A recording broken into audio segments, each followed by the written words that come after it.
Roll call. Please say here when I call your name. Mark Jakubiak. Absent. Chad Pellizzari. Here. Dave Nussdorfer. Here. Hopkins. Laura Anderson here. Alternates Marcia Peterson. Here. Kristen Graves. Okay. Kristen, will you join us in Bob's place? Apparently, he's running late. If he arrives in time. Is everybody's microphone on too? I forgot to check just before the meeting. If the green light's on, they're on.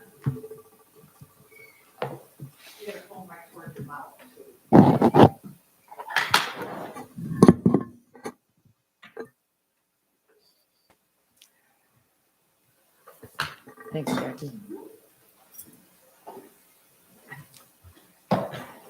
Okay, number 3 on our agenda is approval of the agenda. I have a change that I would like to make to the agenda under items 6 and 9.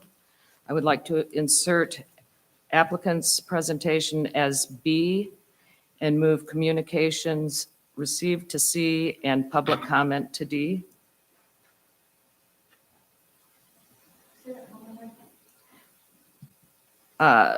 Under items 6 and 9, insert applicant's presentation as B, and then move the other 2 down. Any concern? Does anyone else have a change to the agenda? Okay, then I'll make a motion to approve the agenda as changed. I second the motion. Discussion? We'll do a voice vote. Those in favor? Aye. Aye. Opposed? Motion carried 5-0.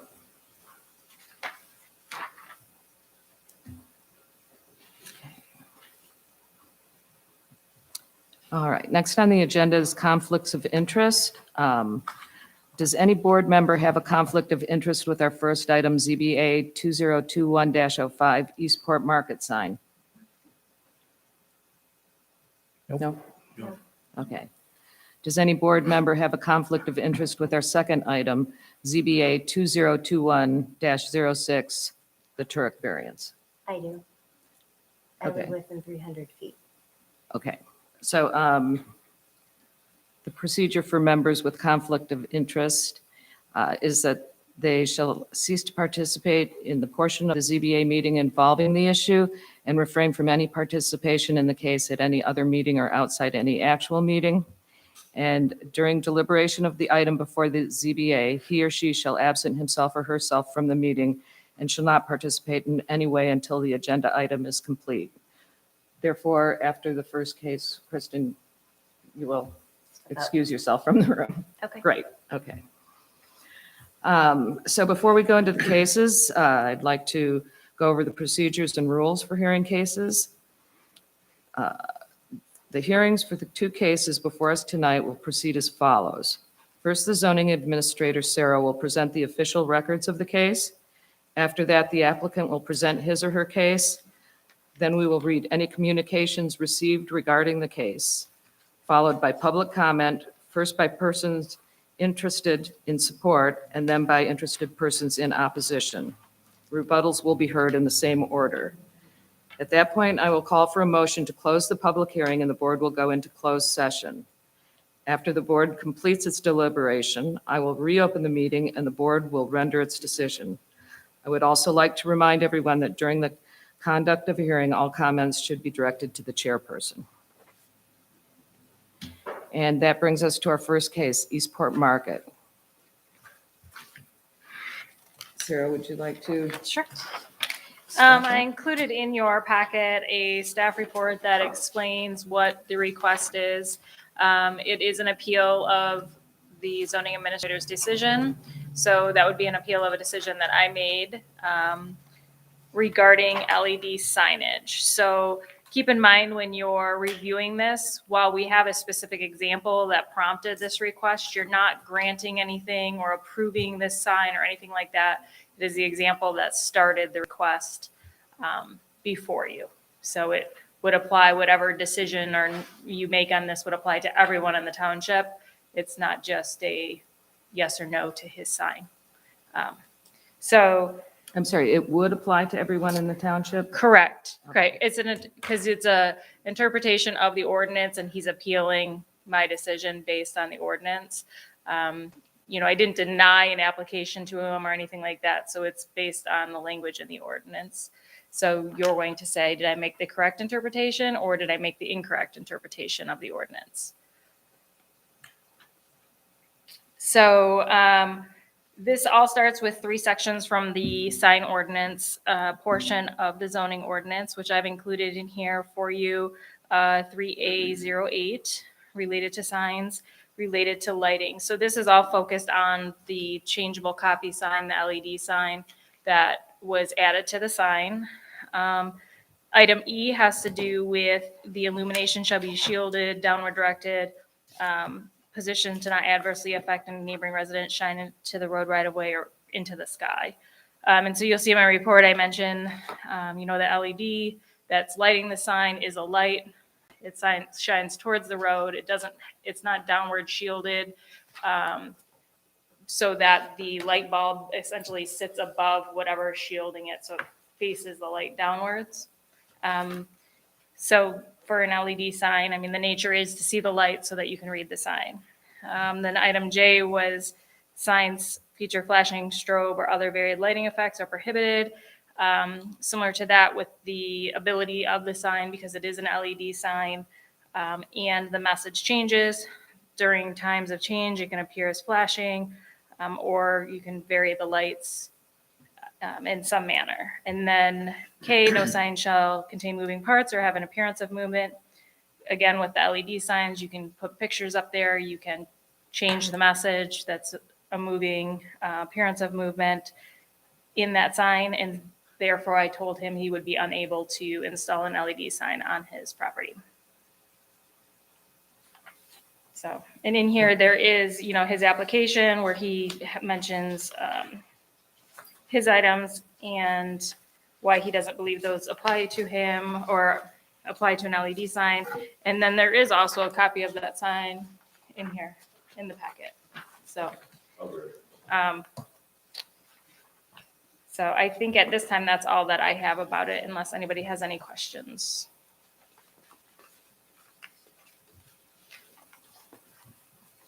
Okay, is Mr. McCausland here? Yeah.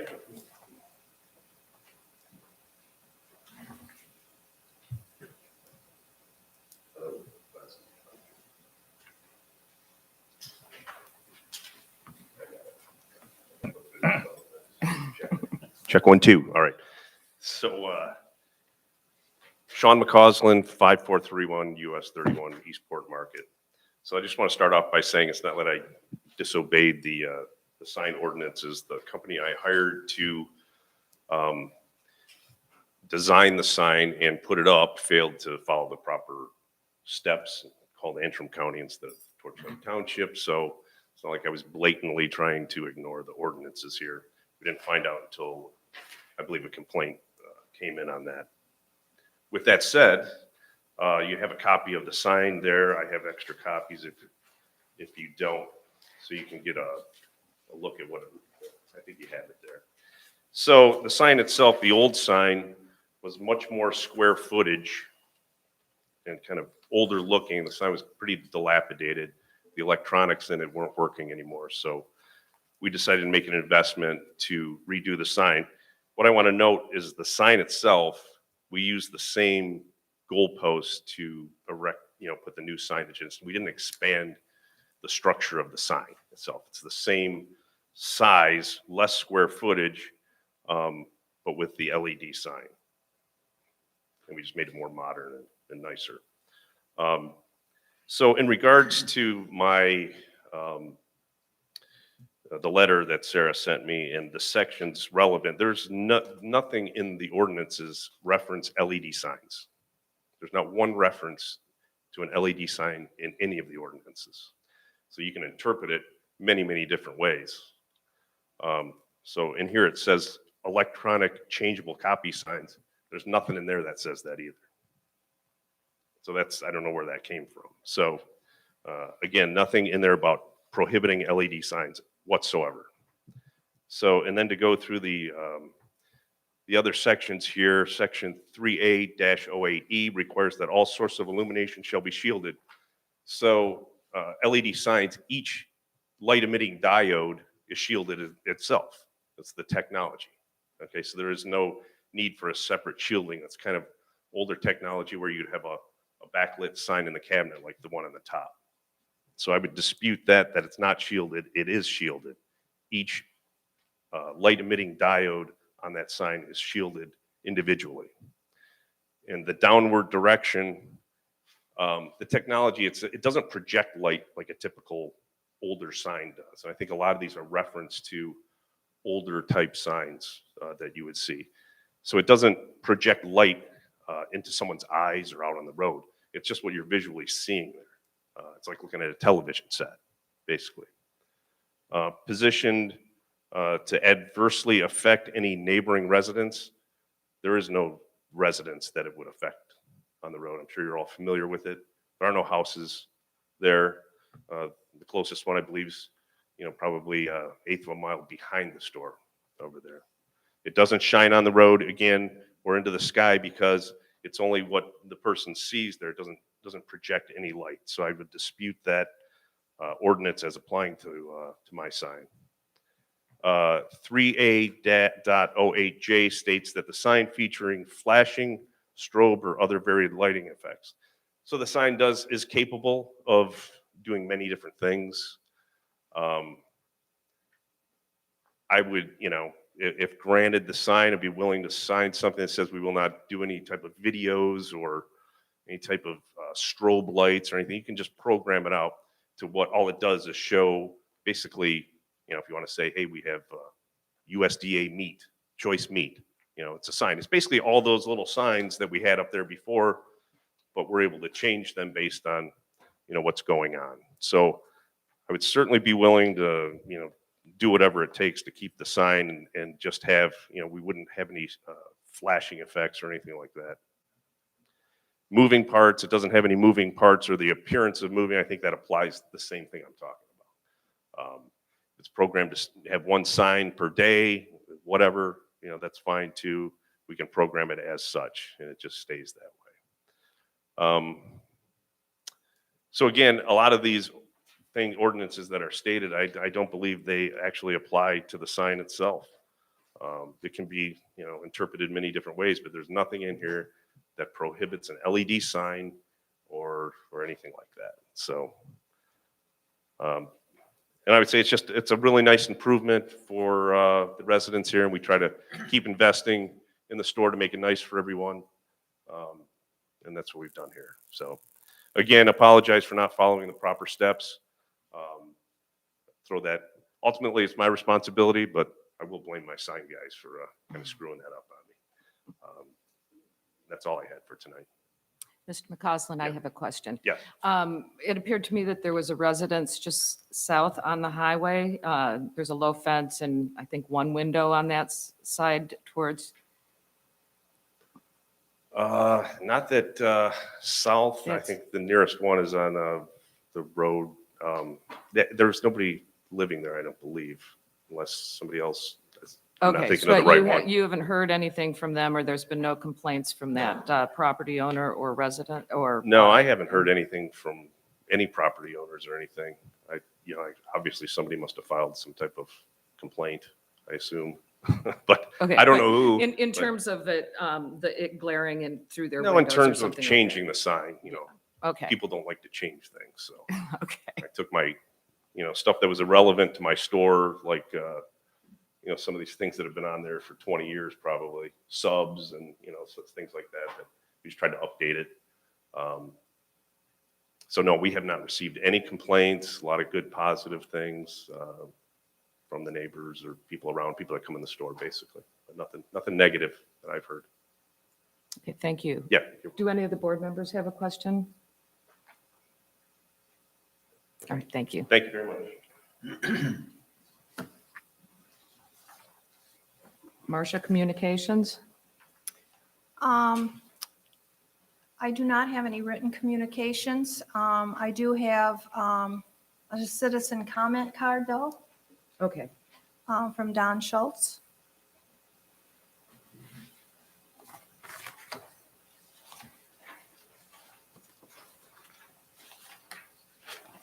Hi, I'm Don Schultz. I live at 5450 East Birch Drive in Eastport. I live right behind Eastport Market. Been there since 1978 or 1984. We built the house, but we owned the store at one time and had different signs there. The sign that's up there now for question, I would hope that the zoning board would look at some kind of regulation to okay something like that. If you look at the sign, you don't hardly notice it to begin with. He did stay within the parameters of the posts that were originally there from the previous sign. He only has them on from time that he opens to the time that he closes. That's 7 a.m. to 10 p.m. in the summertime. While in those hours, it's daylight pretty much that whole time. So it doesn't really have any effect on anybody, even this time of year. They close between 8 and 9, depending on the day. So there's a couple hours. But the lights, I go in and out there all on the 31 every day, and it doesn't hurt me when I'm turning in. It doesn't affect me when I'm turning out. It was an upgrade compared to the old sign, what they had.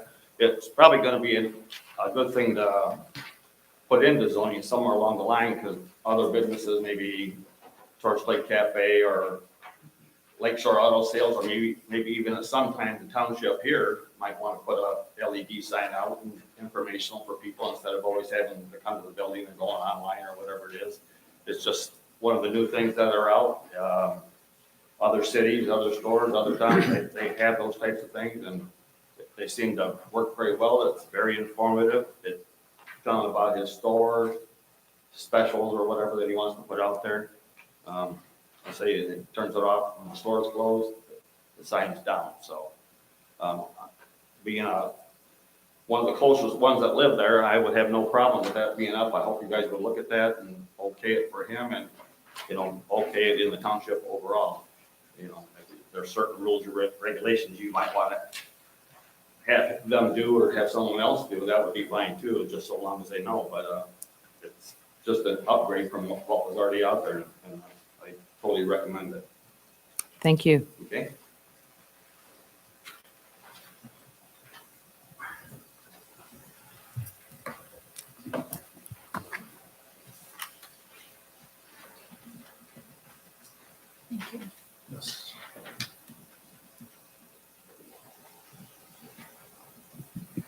Hi, Bob Spencer, and welcome to all the new members of the ZBA. And you're stepping right into it in your first meeting here with 2 public hearings on fairly complex issues.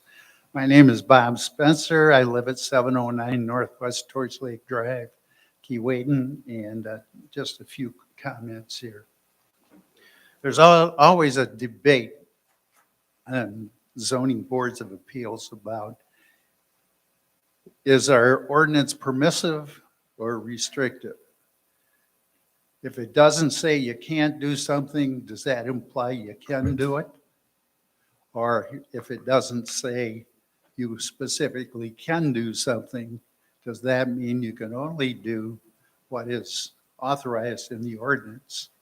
In other words, permissive. And if it's not mentioned, you can't do it. And there are great arguments that have taken place over the years on that.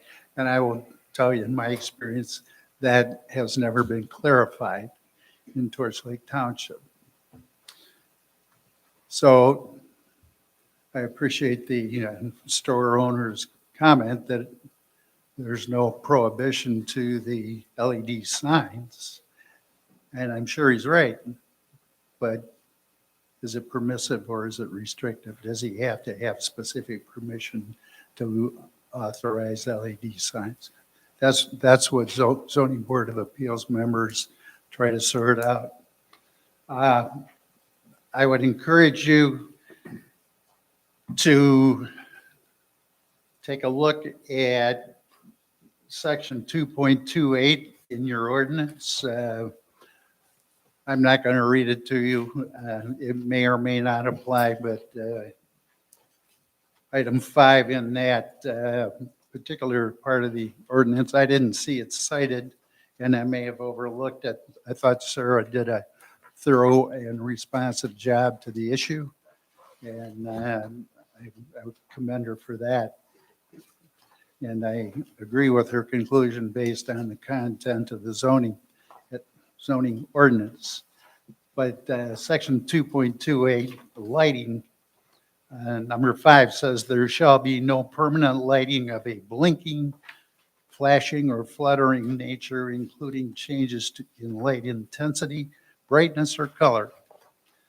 Beacon and searchlights are not permitted, and that's it.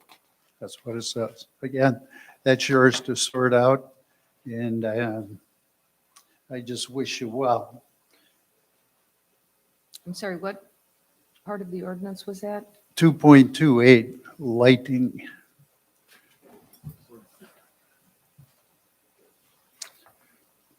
I'm going to read a quick paragraph from Michigan Townships Association. It's in a book that's called 2-21 is the page. Township Planning Guide and Zoning. It's a Michigan Townships Association publication. It says, the ZBA is often asked to make tough choices. It's sometimes difficult to remain entirely objective and not allow emotions, compassion, and personal preferences to influence a decision. But as a quasi-judicial body, the Zoning Board of Appeals must not be persuaded by the likes and dislikes, personalities, or personal feelings, or an individual applicant's personal situation. Decisions must be based solely on the applicable provisions of the zoning ordinance and the ability of the applicant's property to qualify for some relief from those provisions based on the ordinance's standards and the location's physical characteristics. Anyway, those are my comments. I appreciate the opportunity to give them to you. I wish you well. Thank you.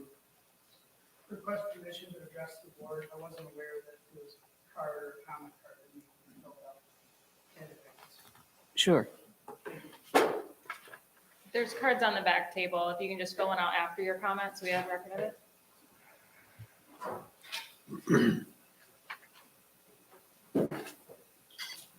So I appreciate the opportunity. My name's Caleb Bowe, and my wife and I own 4 lots just behind the Eastport Market.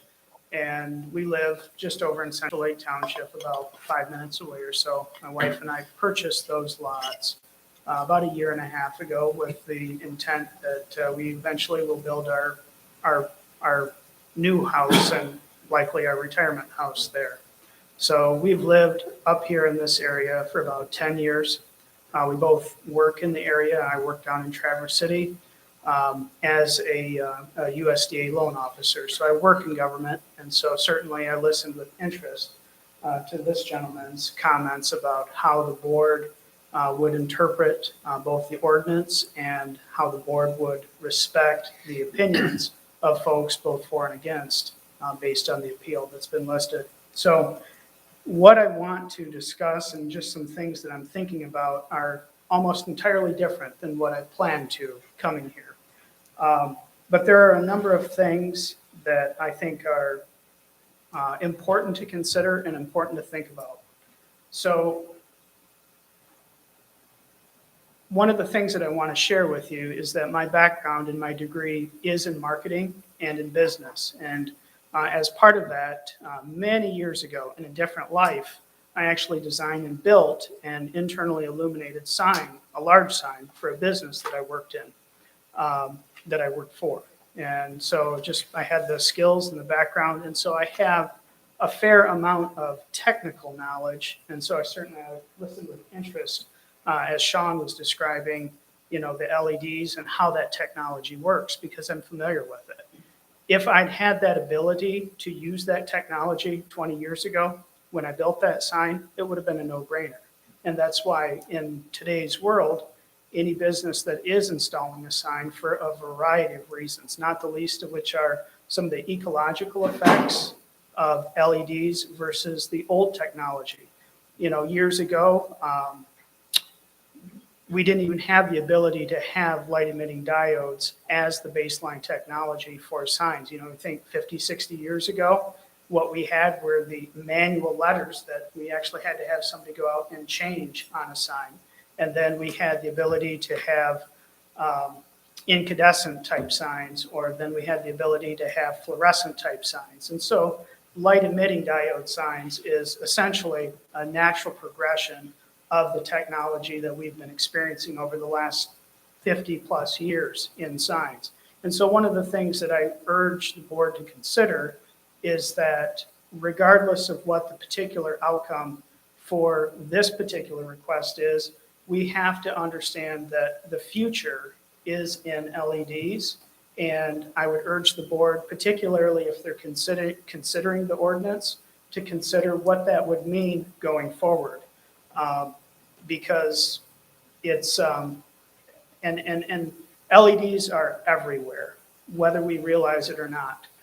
For instance, as Sean had mentioned, to make the comparison to the TV, most of the TVs that we have in our homes have both higher brightness and higher maximum intensity than most of the signs that we actually see, the LED signs that we see out by the roadside with businesses today. And the reason for that is it's the type of LEDs that are in those televisions in order to produce the millions or billions of colors that we see.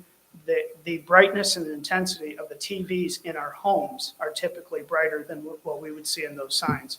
Sean is also absolutely correct in his description of how, which admittedly is a finer detail or a finer point, but Sean is absolutely correct in how an LED is actually constructed and that it is a shielded light emitting device in and of itself.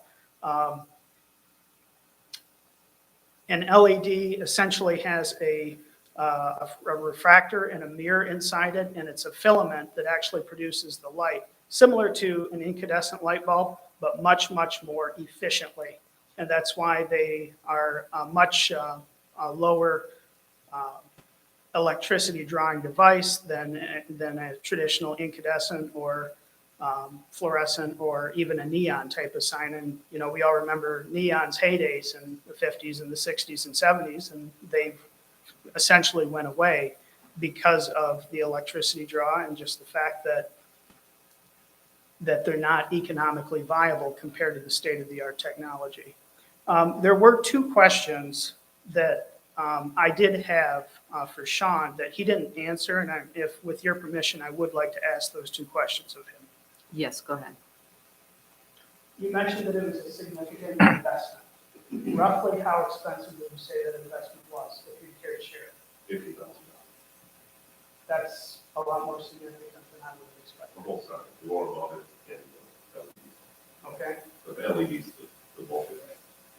okay. The second question I had is, what does that sign mean to you and your business?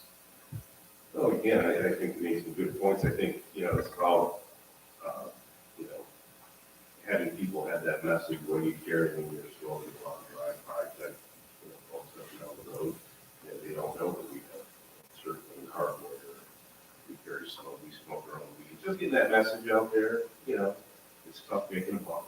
And it's a significant investment for us, not only for the messaging, but to create a look for the store, right? It's a much cleaner look. It doesn't look like any fashion like you pull into on the roadside. It's just a nicer looking store that I think signs appeal to people, and it draws them. And that's kind of what we're doing. And just improving, the look for the community too. And I think everybody likes a nice store to go into and shop.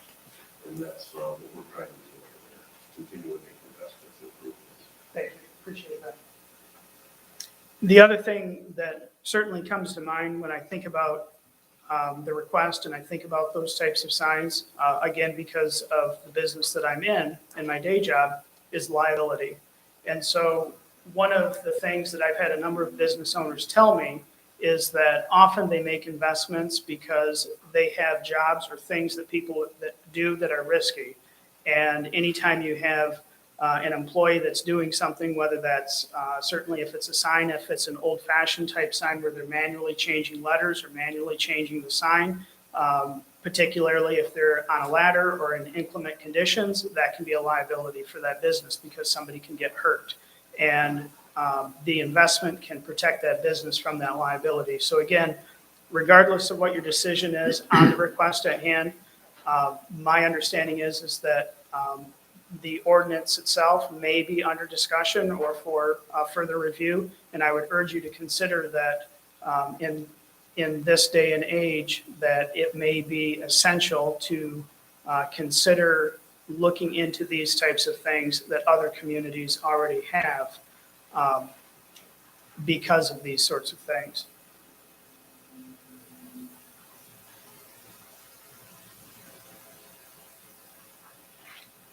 And the final thing that I'd like to say too, and again, it's almost immaterial to the question at hand, but both my wife and I have made a significant investment in purchasing the property that, again, is within 300 feet of the store.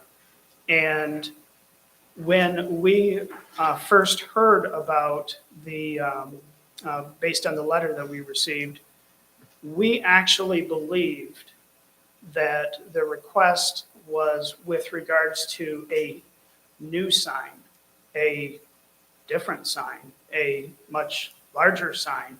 And I asked my wife, I said, was there a sign there that was then removed or what's going on? Because I frankly believed that it had to have been something else because the sign that had been replaced, frankly, as a member of the community, I thought was a significant improvement over the old sign. It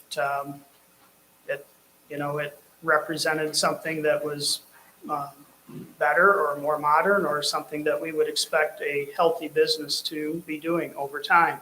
And so when I found out that it actually had to do with just the existing sign that had been replaced, I wanted to make sure that I made it a point to come here tonight to let you know that we are firmly in support of the sign that's there and or anything that would need to either be reconsidered or changed with the zoning ordinance to allow that type of sign and other types of signs like it to be within the community. That's all I have. Thank you. You're welcome. Are there any interested persons in opposition that would like to speak?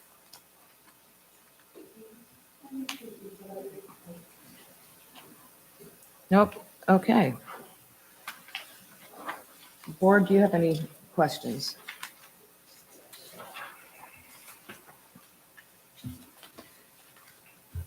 Okay, then I'd like to make a motion to close the public hearing and begin deliberation. Pardon? Oh, The letters for the other case. The letters for the other case, or was there?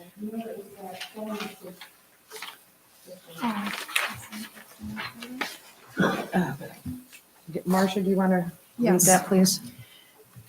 A phone message was received in the zoning administration office from an anonymous caller on October 18th. And the anonymous caller stated regarding Eastport Market sign, too flashy, looks like Vegas Strip, unnecessary in Eastport Village, unsupported in master plan to protect rural character. Okay. Any other comments or communication?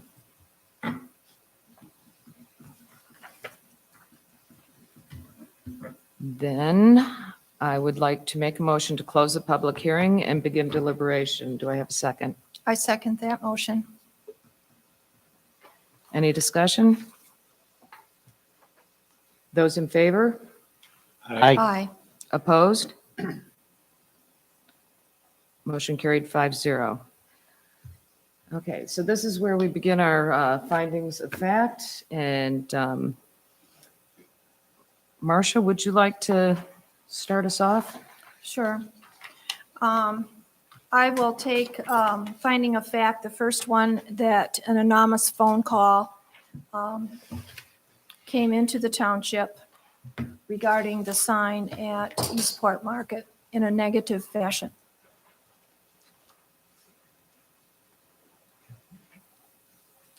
Any discussion? Is it normal to get, excuse me, messages like this where they won't identify themselves? Jackie or Sarah? I mean, we do get phone calls where people don't want to be known for making their comments. I have a problem with that, but maybe this isn't the place to say that, but if you have a problem, I would think you'd want to be, I'd want to know who it's for real. Is, as you expect people to come up here and have them tell their name and address, I would think I would expect the same thing on a phone call. Just, You're not required to provide your name and address when you stand up and give public comment. what are you filling out these cards for? So they have the record of it, but legally, if somebody said, I don't want to provide it, you can't tell them they can't provide comment. Okay? Just my opinion. Any other comments? Does the board agree that this is a finding of fact? Agreed. Yes. Yes. Anybody disagree? Okay, Marcia, did you have any others? Yes, finding of fact, it was stated that the sign was installed without proper verification of filing of permits or zoning ordinances in place. So I would like to say that that actually is not part of the material presented tonight and not what we are Okay. supposed to be reviewing and deciding upon. So I would disagree with that as a finding of fact. Rest of the board, Agree with it. I agree. you agree that it's a finding of fact? No, I agree with That it. it's not a finding of fact? Chad? Not a fact.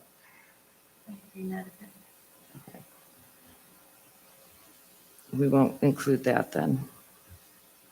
Any others, Marcia? No. Okay. Dave, do you have any findings of fact? No? Chad? It's the matter of shielding, I guess. If he is saying the individual diodes are shielded, that was something that I wouldn't have known, and it's different than the old-fashioned shielding. So I don't know if that's going to be considered a fact or not, but Okay.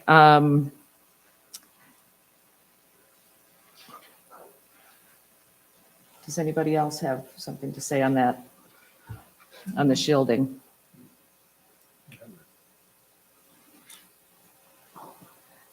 So Chad, are you saying that the lights are shielded by virtue of being LEDs? yes. Does anybody disagree with that?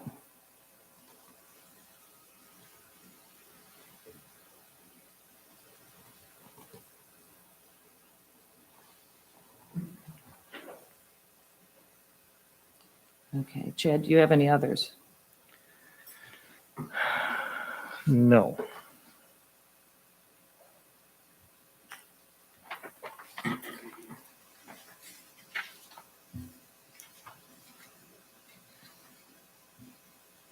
Okay, Kristen, did you have any findings of fact? Well,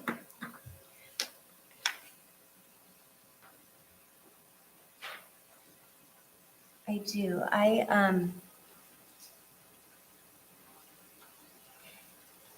In looking at this, I was surprised that there's nothing said in our master plan pertaining to LED lights. And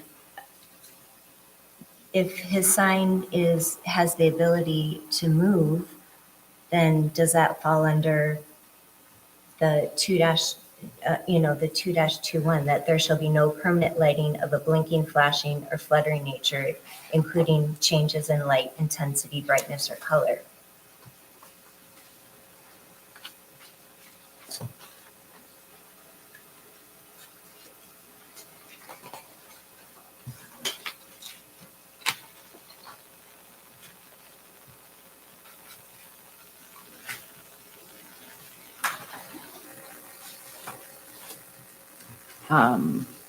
Does anybody else have comments on that? I guess I wonder if we've ever taken written statements before. I suppose an attorney would come in if it were to be, it will not be programmed in this manner. It will not have movement. It will not be flashing. It will be turned on, turned off, and that would be it. I don't know if we've ever done that before, if that's common, acceptable. Um, Well, I think Go ahead. I think you'd have to interpret what is flashing, what is moving. Is it when it moves every 5 minutes, 10 minutes? What is that? To be able to determine when that's met. Which is a discussion. I don't think that is what the Zoning Board of Appeals is here to determine, to do that interpretations, or to kind of say, if you do this, then you can do it. Is it moving or is it flashing? I guess if you said,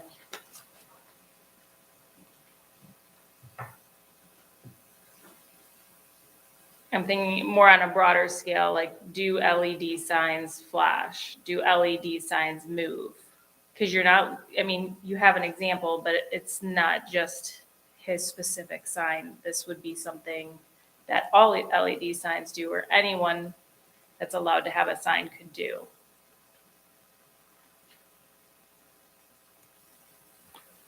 How often do you change the message? Does that change every 2 minutes, or once a day, or every 5 minutes, or? Yeah, like you can program it to do it every, 30 seconds, 10 seconds. You can have one sign, it doesn't change, and just, fixed up there like a normal sign would be, and you leave that up there. It's kind of how you want to program it. Like I said, it's, it can show videos and stuff like that. I said I wouldn't have to do anything with that. It's almost just, it's like kind of like a fixed sign, right, that you can just change instead of, like the gentleman said over here with, sticking the letters on. Right. You just do it from your computer, basically. I don't know how this affects what we do tonight, but I certainly think I should go back to the zoning board to address 2021 in the future, because this obviously was written a long time ago. Right, Like you used to have old televisions, and now we all have LEDs. right. It's- That is a recommendation, I think, that is clearly going to go to the planning commission. But at this point in time, we have to work with the ordinance understand. as written. So, all right, I would like to add some findings of fact. I think one is that the zoning ordinance does not specifically allow or ban LED lights. It bans certain types of lighting in general, but it doesn't really address LEDs specifically. Does the board agree with, does everyone agree? with that. I agree. Yep. Okay.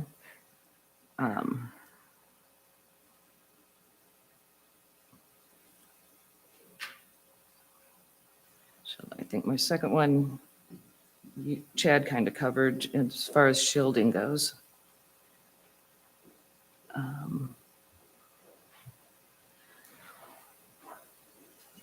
I would contend, after viewing the sign, that as it is programmed, that it does not flash or strobe. Although back to what we were talking about a little earlier, can it be programmed to flash or strobe. I suppose it could be programmed to flash or strobe. But I would say that a finding of fact is the sign as programmed does not flash or strobe. I would agree. Agreed. Kristen? Agreed.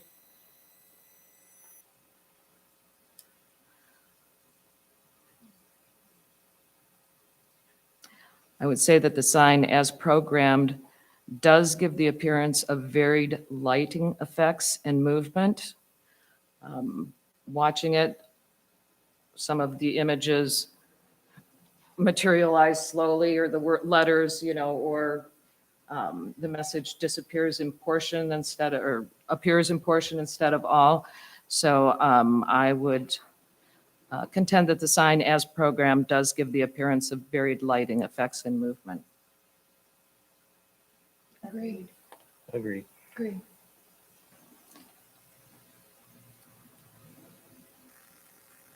And there has been no evidence that any neighbors are affected by it. So I would also state that the sign does not affect any neighboring residents. Agreed. Agreed.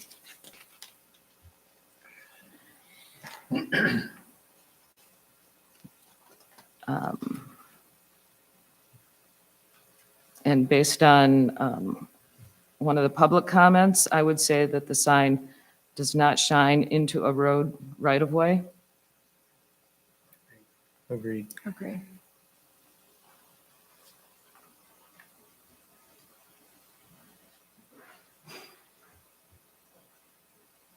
And I think shining into the sky was one of the issues, and I would also say by virtue of being an LED, it does not shine into the sky.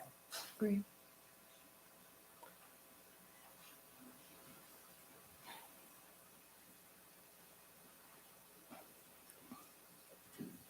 Okay, so those are all the finding of facts that I had.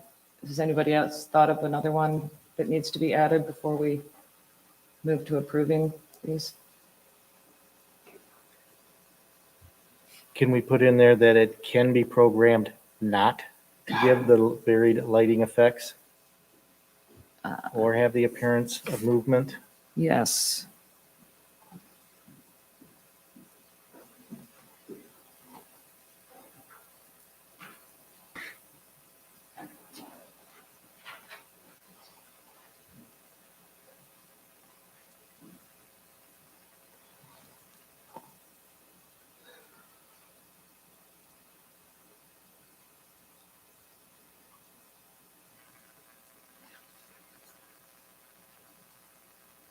So that was not have varied lighting effects or movement?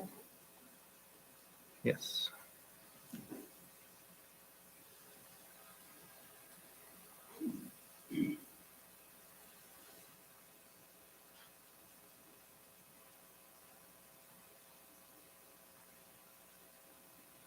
Does everybody agree with that?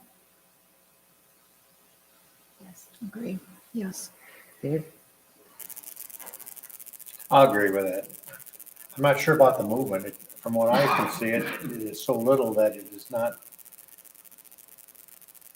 an issue with the way I look at it. But I'll agree.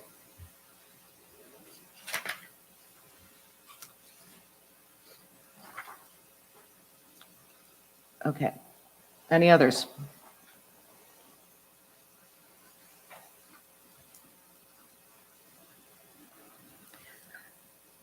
Okay, then I would like to make a motion to accept the finding of facts as follows. That there was an anonymous phone call that objected to the sign. That the lights, number two, the lights are shielded by virtue of being LEDs.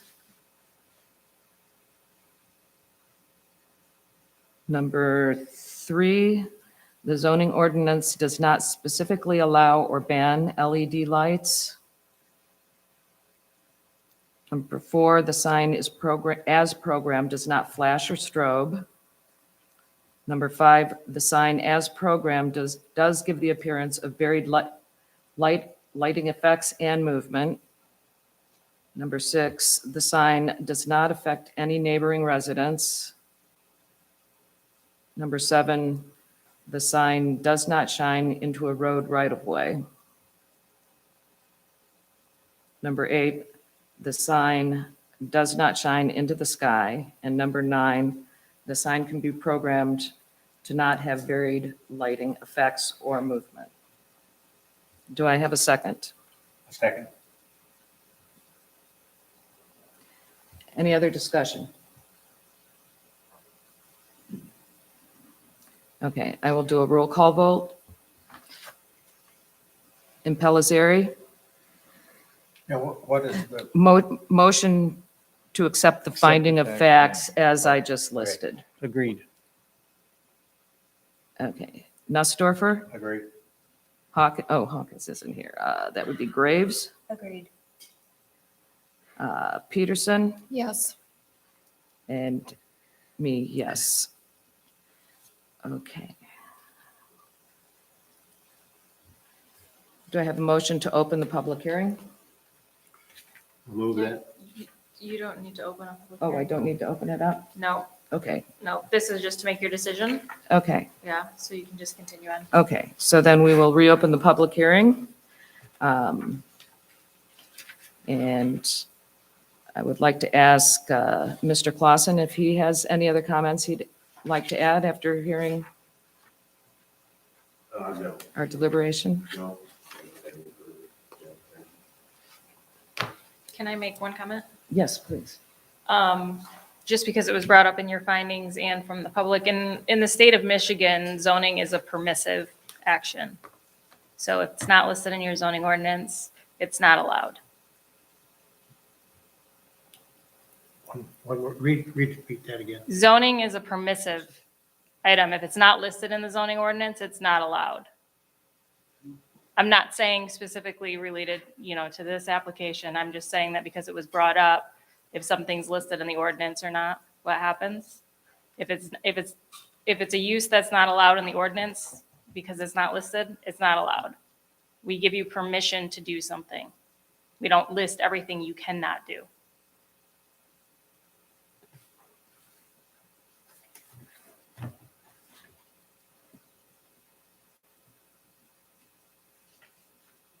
Any thoughts? Discussion?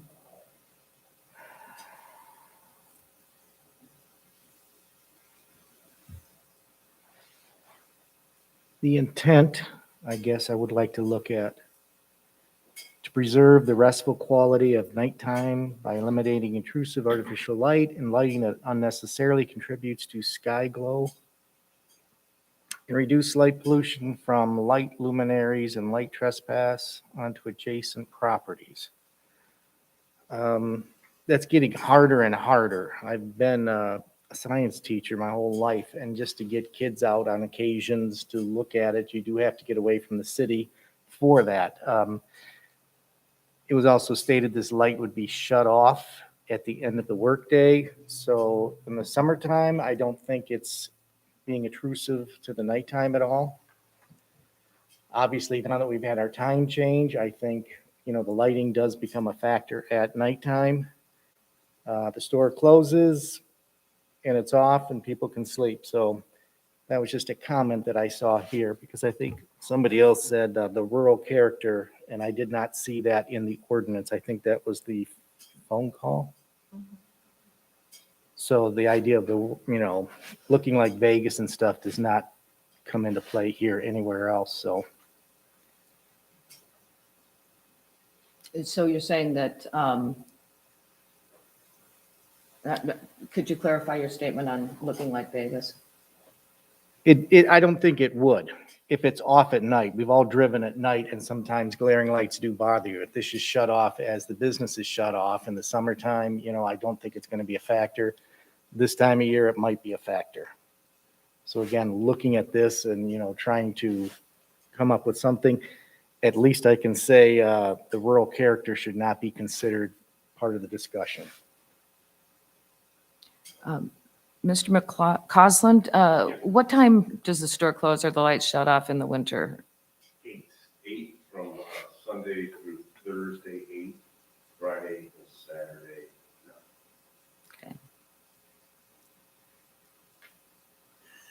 Okay.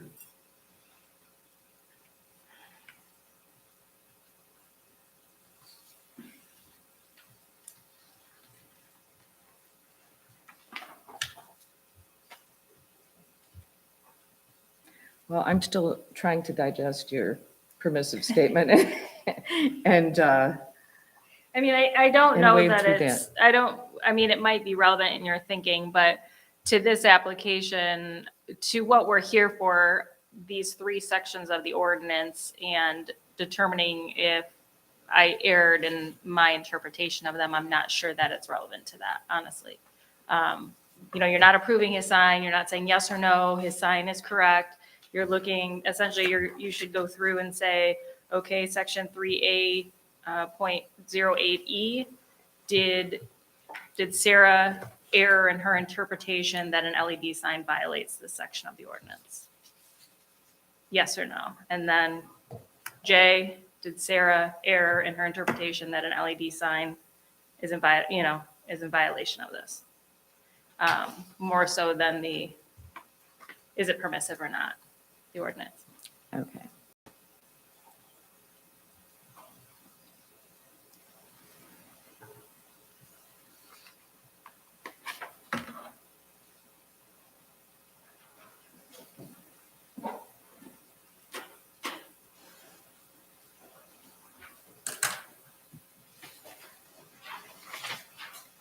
So I guess I would conclude that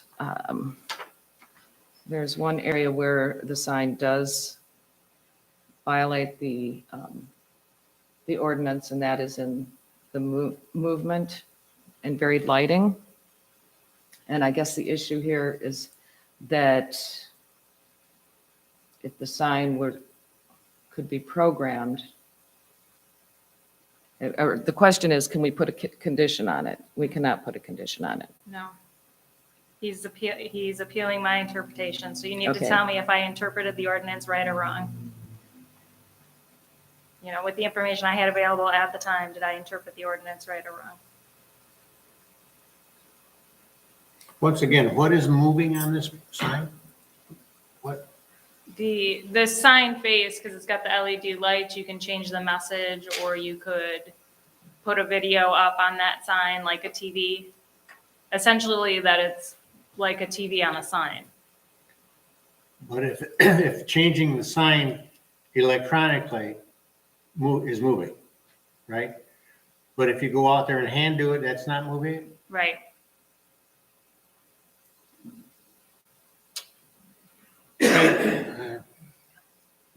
I mean, I guess if you want to go down that road, I guess it does Well, contain moving parts. It could be denied that's not what's at question here, but. It's not like a Vegas sign that's flashing and the lights going all around. He's changing the message the way I hear it. He's got sub sandwiches, or he sells ethanol-free gas on the sign, and it changes. That's kind of right. But I see the moving parts. Right, that's the moving part. Is that what I'm thinking? Is that right, or am I missing There's something? no moving parts. The sign doesn't move, it's just sign. the message does. The message The message. is changeable. It's not like I got a bucket of chicken, spinning around on the top with strobe lights on it, What? I have a problem with that right there, the moving part. Okay, so you're If all saying, we're saying is changing the message, that changing the message is not, you don't consider movement. well, yeah, it's movement because it's changing, but I think a movement on a sign is the lights going around it, or the bucket of chicken's going around it, or there's, you got a Vegas type sign. But changing a message, I mean, that's when the gas station guy goes out and puts up new letters, so it's going up to $5 a gallon tomorrow morning. He's changing the sign. It's movement. But he's doing it. But if you do it with a machine, it's Well, not doing it. But- Or with the digital gas station price signs, I think they change them electronically, so that changes without somebody going out. That's actually an LED sign as well. But I It's think, changed all the time. I think then the question comes into play is that if we use the gas station LED sign, that's the gas price, it's set, but it's not changing throughout. If it's an interval setting and it's changing every 8 seconds or 30 seconds or 10 seconds, there's movement. It's continually changing. So when I pull into your parking lot, I might read one thing and get out of my car, and then the sign has changed and it reads something else. So we're kind of interpreting moving and maybe the word flashing or something. Well, at what point And does that's- changing the message on the sign become flashing or It- moving or, I think this is a very subjective issue that we're dealing with here. It is.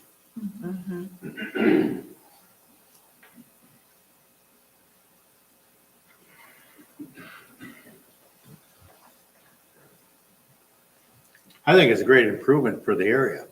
Maybe I'm not supposed to say that. To me, I think it passes. I think it's an improvement for the area. LED is the future, but I know we're not supposed to go there maybe, but I'm trying to deal with this too. Mhm. And the movement part, changing a message is not, I know it's moving, but it's not like what you think of a flashing sign. It's not that. I don't know how to describe it any different, but I can't see that how that really breaks that. How often do you change the message on it? I mean, it's kind of ad hoc, you know, if we have something going on, hunting is Monday, I'll probably put something up there that says welcome hunters. Like once a day or one? No, I haven't changed it in weeks, actually, what goes up there, it runs in a sequence, it has like 4 messages. And how Keep rolling. often does it rotate between each message? It's probably say about 30 seconds, something around there. It stays up, and it goes on to the next one.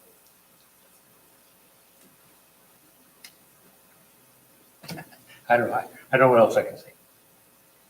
Well,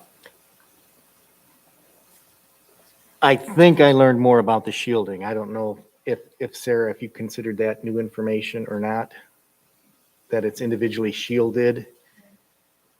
But as far as, the laws it's written, varied lighting effects, it is outdated, but that's what's written here. And we're not able to come in and say, we're going to change this right now.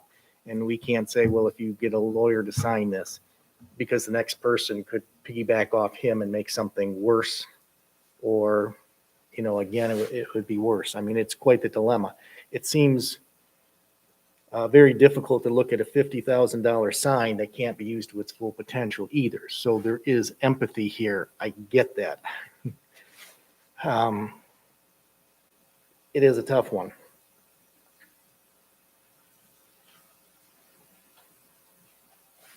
Not helping anyone. No. well, I think have we discussed everything? We feel like we've discussed everything. I think it's probably time for a motion. Would someone like to make the motion? Okay, I'll do it. Okay, First time out. I'll make a motion that we approve the sign. Approve the request. Is that what I want to say? okay. So how about motion to approve ZBA 2021-5 Eastport Market sign appeal of zoning administrator's decision based on findings of fact, the applicant is not in violation of section 3A08 E, J, or K of the zoning ordinance. You brought that around nicely. I was prepared for either one. Because I was going to ask you, what does it mean to approve the application? So you're saying to approve it means that So, he's not in violation of those sections of the ordinance. That's correct.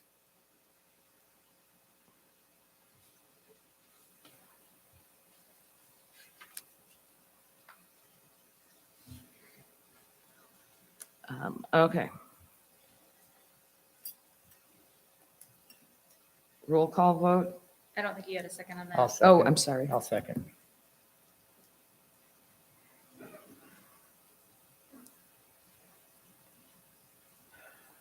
All right. Any additional discussion?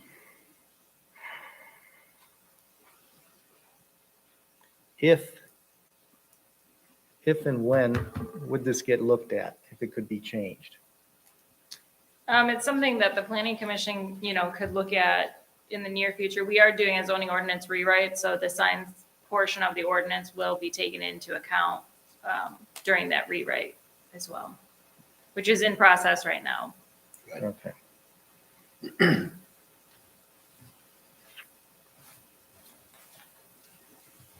Any other questions or discussion?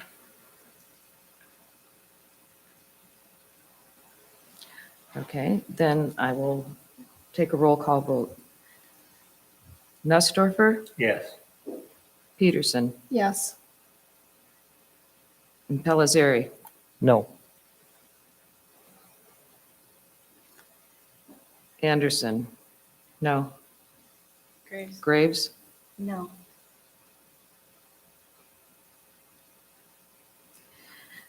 so that means the motion fails. You have to vote. Oh, pardon? You have to vote. I did, You did already? yes. Oh, sorry. That was 3 noes and 2 yeses, but if a motion fails, don't you have to have a motion that passes, so don't we have to You can write make a the motion the motion other in way. negative? Yep. So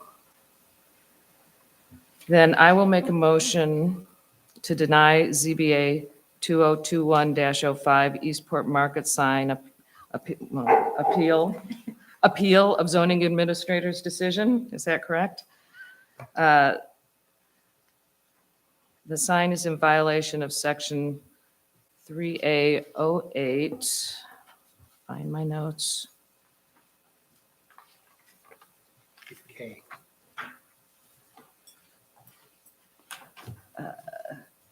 The movement one, which one is Okay. that? Okay. Okay?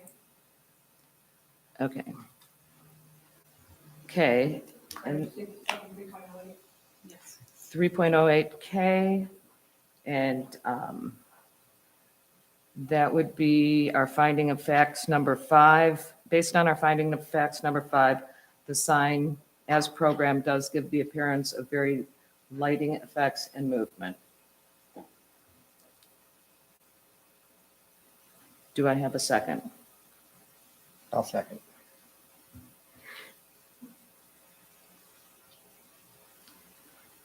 Any other discussion?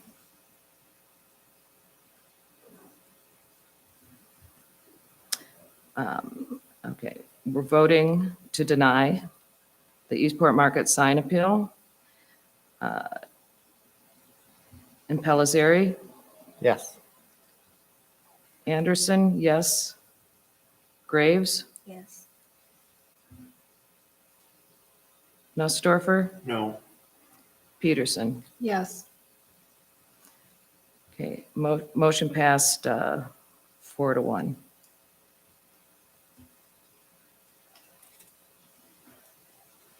Mr. McCausland, thank you for being here. The township will follow up with correspondence confirming tonight's hearing.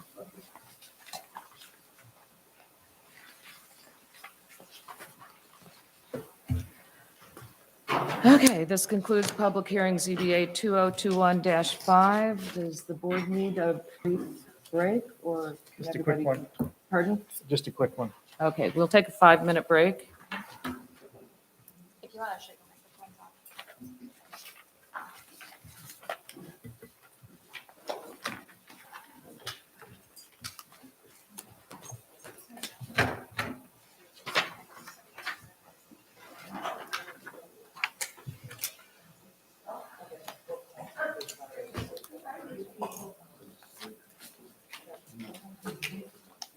But then I was like, I don't, in my mind, I wasn't thinking of you. I'm sorry. And then when you said I don't, I'm like, did she really? And then I'm like, she did that.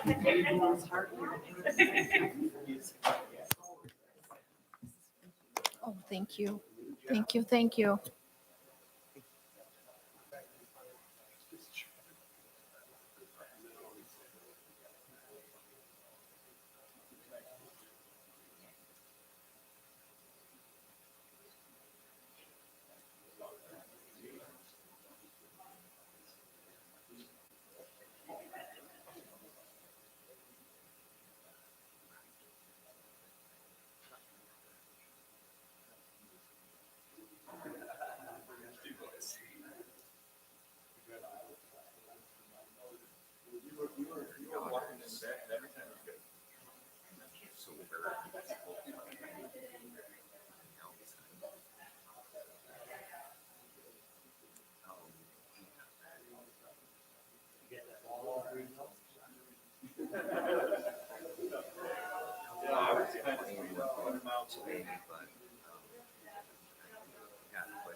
There you go. Is it there? Is there something?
I'm kind of going in blind on these others, so I'll just, I thought you were ready for both.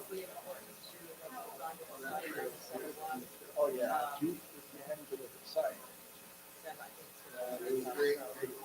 But you did this site, right? I did the Eastport, but I didn't make the. Oh, okay. All right. That's fine. So then, thanks, John. That's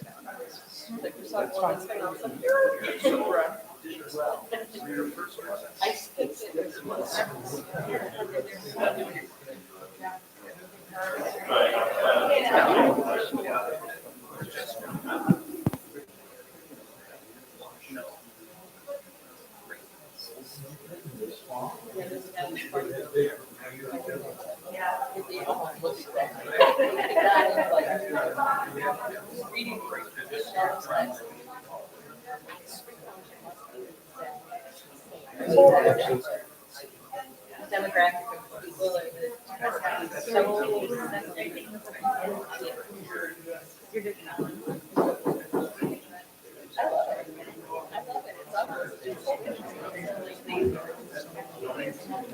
Little scene where they play it out.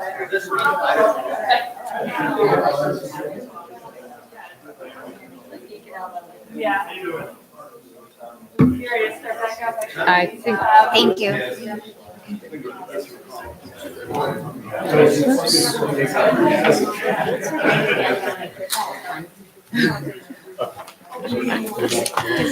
well, That's good. baptism by fire. That's right. Gotcha.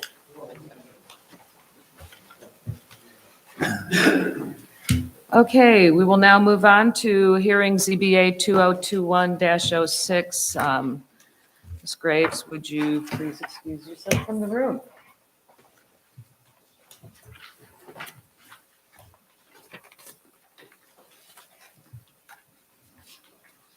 Okay, is Mr. Turek here?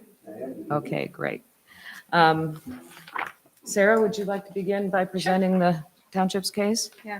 In this request, they are requesting a 35-foot variance from the required front yard setback for a lake property that is essentially allowing to build at the property line for this request. Their application is very thorough. He did a great job of giving you lots of information. And he can describe the request a little bit more, but I did include in your packet, the district regulations, our minimum lot size requirements, setbacks, dwelling size requirements, and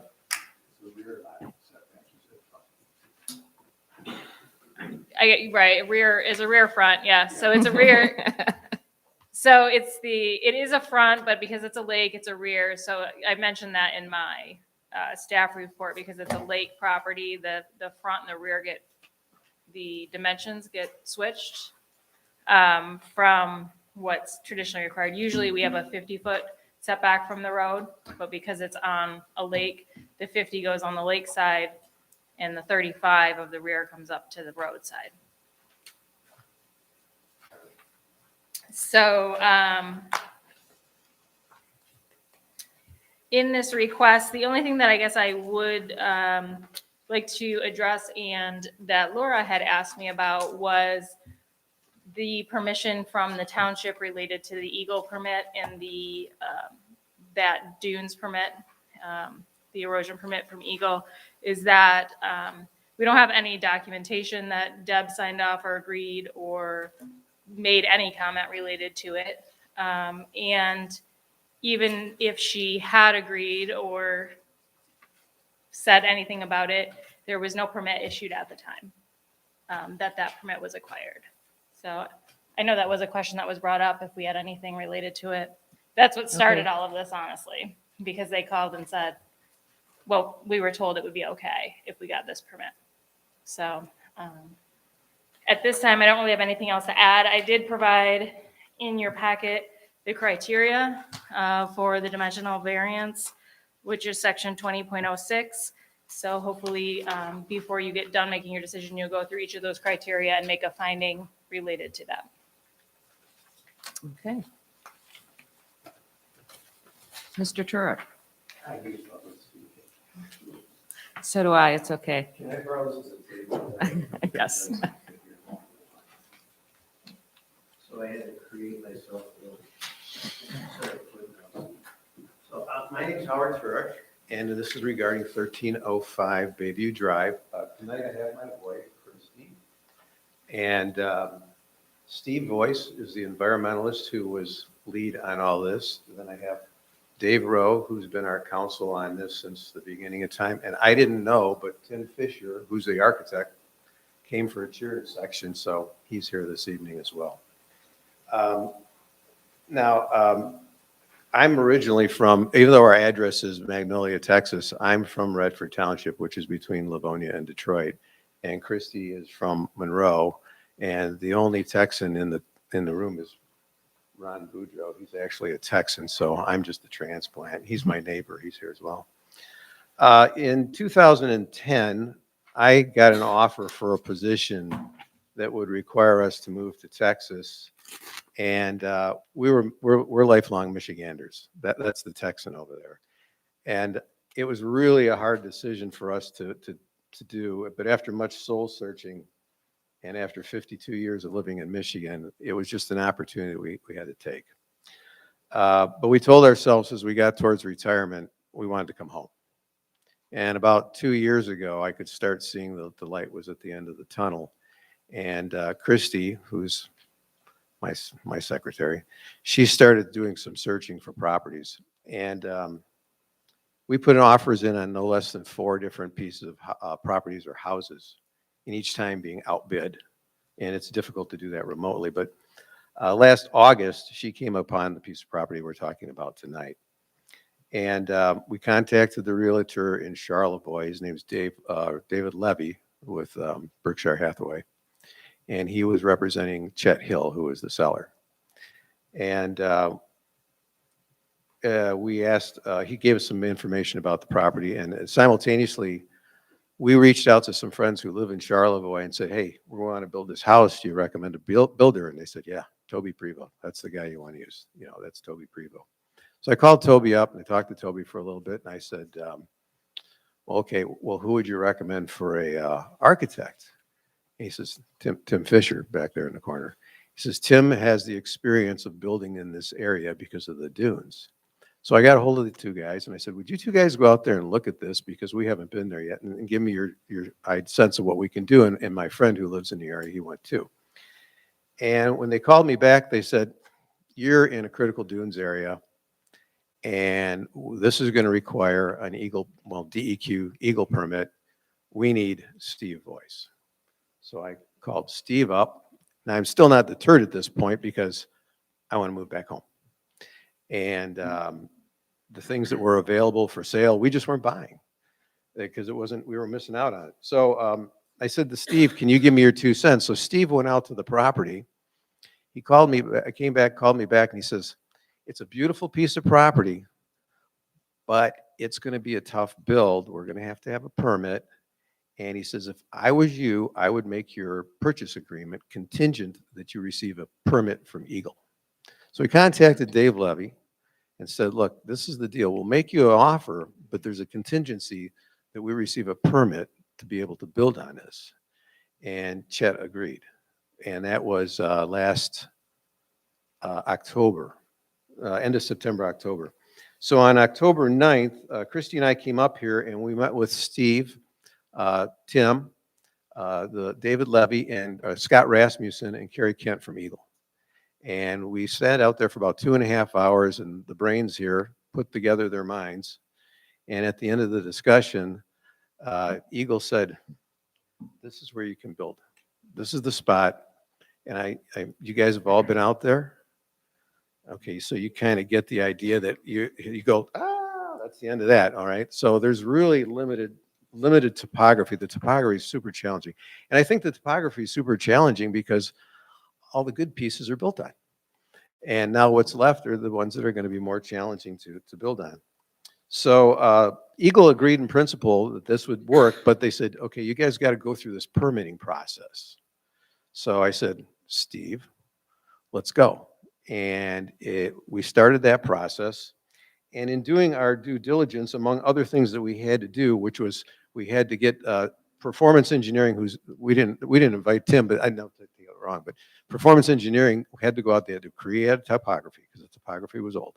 We had to resurvey everything. We had to do from scratch. So the point I'm making is Howard and Christie didn't try to do this with their little, rubber bands and compasses and stuff like that. We went out, we paid the money to get the people to do the job properly. And the people that do the proper job are the people that this is their neighborhood. This is where they live, so they know the area. And amongst them was the 4 entities that Eagle requires input from is the local health department, so well and septic, soil erosion, the conservation district, and the zoning district. So I have here, in going through this process, this is our soil erosion permit was issued on June 10th. We didn't get our Eagle permit till June 18th. So we were awarded that permit. The health department gave us a letter on January 27th that says, based on the findings of the evaluation and as the position of the department, this site is satisfactory for the proposed use in respect for the requirements of the 2017 District Sanitary Code. This evaluation is valid for up to 2 years from the date of this letter or until the change in the district sanitary code. Future permit approvals will be based on site conditions at the time of the issuance. So they gave us this letter, but in order for us to get the permit, they wanted the property in our name. And the reason Christy and I took this approach was that we did not want to go and play Las Vegas and throw the money away. We wanted to make sure that the process was at the end of the process, we were going to have something we could build on.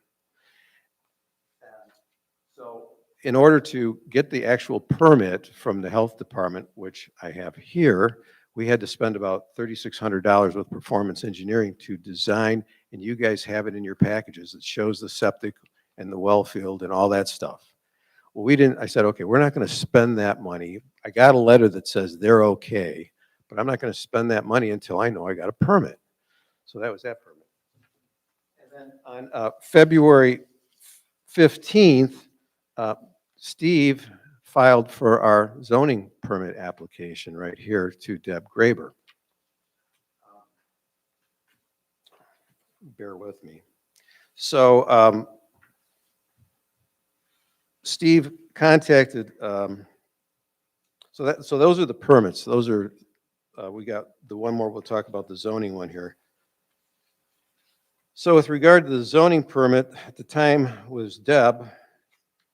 She received the notice from Eagle, and Steve, which is his matter, of course, he doesn't wait for Eagle to get everything out. He calls Steve. No, Steve's been doing this for 38 years. He does wetlands and dunes, and that's all he does is find people like me who want to do what we want to do, and he holds our hand and he takes us through that process. Because for me to try to do this on my own, I would just throw out my hands and say, that's it, I'm not doing this. So Steve, if you ever want to do it, that's the guy right there. He's worth every penny. And so Steve contacted Deb in February to let her know that this was going on. And I want to read an email to you. This is dated February 16th from Steve Voice to Deb Graber, copy me, Tim Fisher, Jim Bates, the other architect, and Dan Cook, the surveyor, performance engineering. Deb, and I'll gladly let you read these. Pursuant to our various discussions and emails, please find attached a copy of the Torch Lake Township zoning permit application I'm submitting on behalf of my clients, Howard and Christy Turek. Per your request, I have submitted a site plan that shows the entire lot as well as the proposed house and garage, all applicable setbacks. Please note that there is a zoning compliance review in the lower right-hand corner of the site plan as well. The site should be staked either today or tomorrow, and as soon as I receive confirmation that the corners of the two structures and property lines adjacent to them have been staked, I will confirm via a follow-up email. And that was February 16th. The next day on February 17th, I'm in my kitchen in Texas and it's snowing outside in Houston. And I get a phone call and it says Torch Lake. I'm like, hi, this is Deb Graber. Yes, because, I'm not expecting her to call.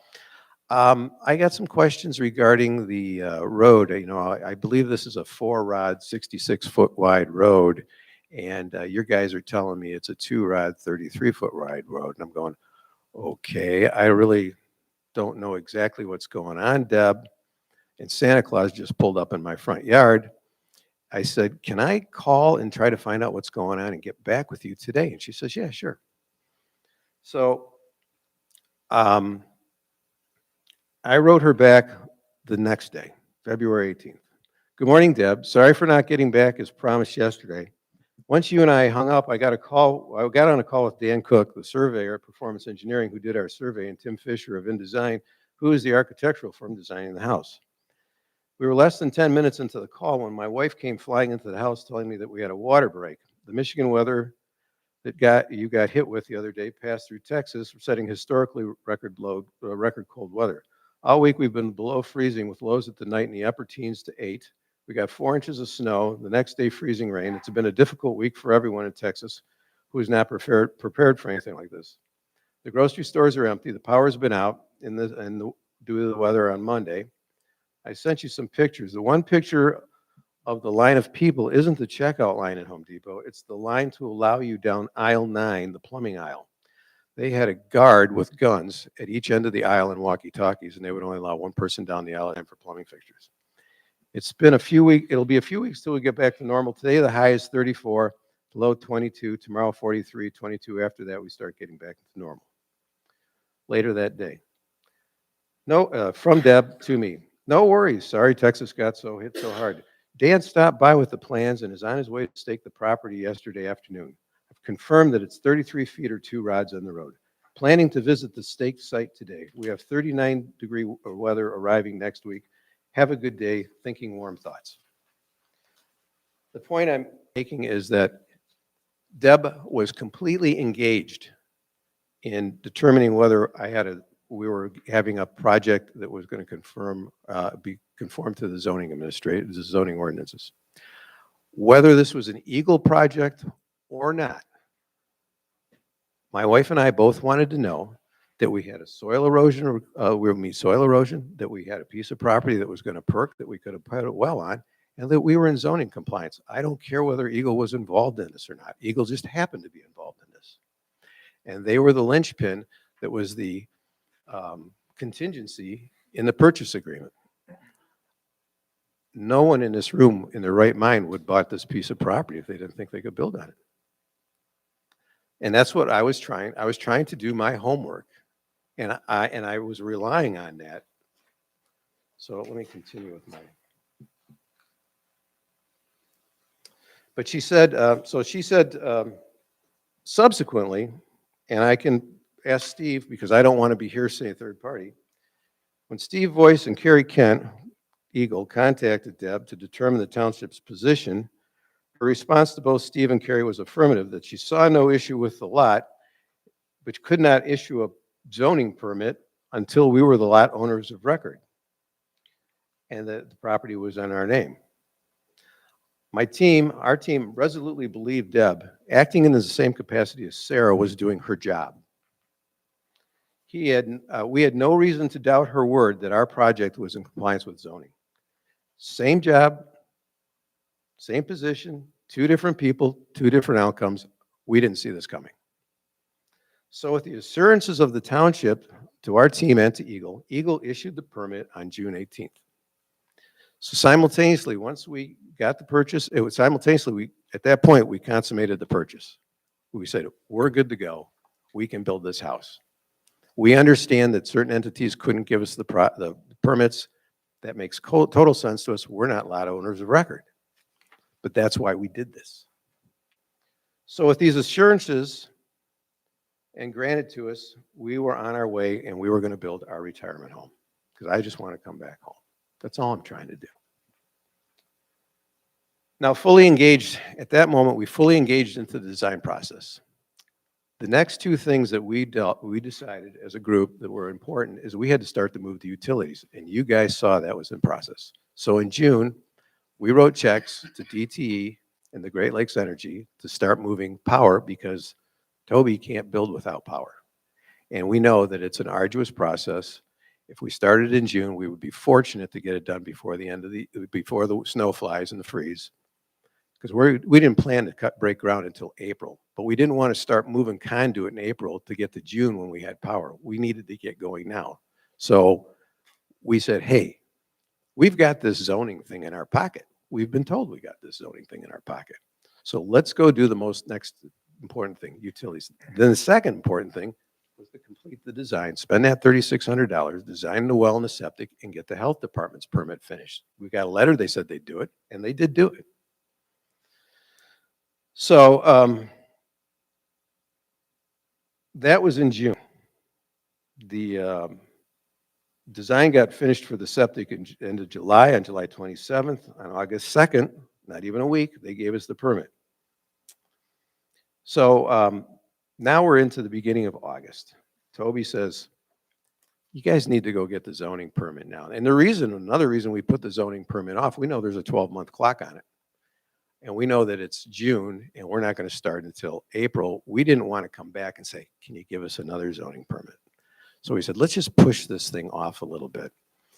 And for whatever reason, so it was tucked back in our mind and we had the assurances from Deb.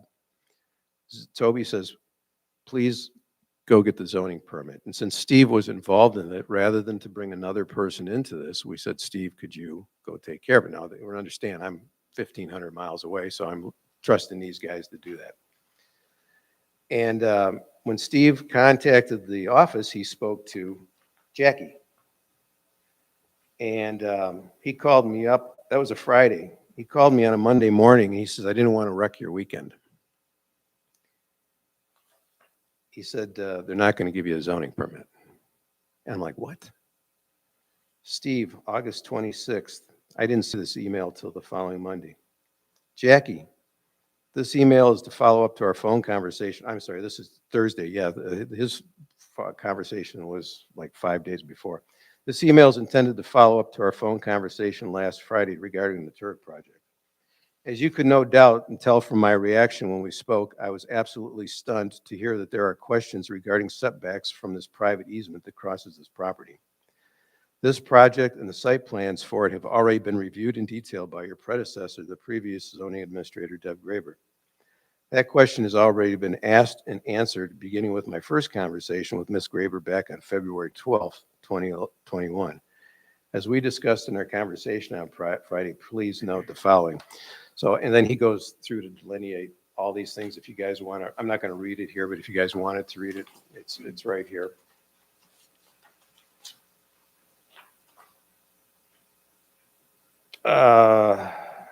So that's how we got here. That's the story of how we got here. I don't know if Steve, is there anything that you want to add to? I could just explain maybe a little more. Can he give you a little, because this is the guy, he's the pro. That's what he's paid for. State your name again. Stephen Boyce. I'm from Boyce Environmental in Boyne City. Howard's given a pretty good synopsis of my interactions, but one of the things I do, as he said, I'm an environmental consultant. I do a lot of the different land and water statutes, permitting.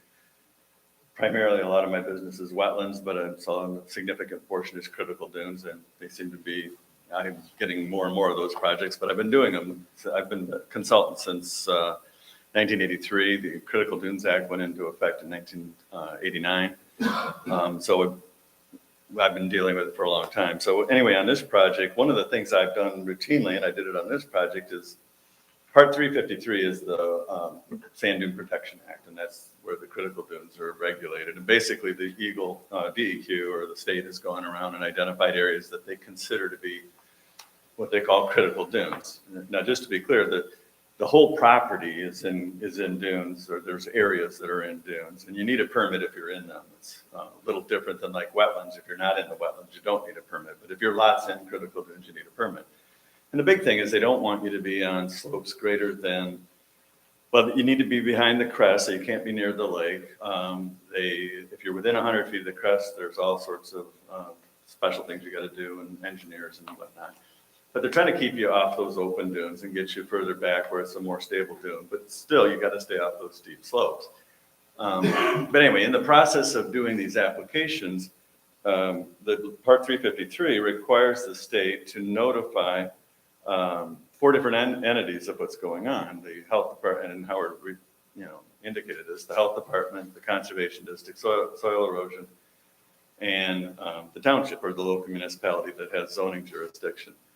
And basically they're trying to make sure that things are in compliance. So like he said, we had to go to the health department. He couldn't get a permit because his property's not in his lane, but he can get a vacant land evaluation that says subject to, the code, and you applying for a permit and providing a design will give you a permit. So we did that. Soil erosion, same thing.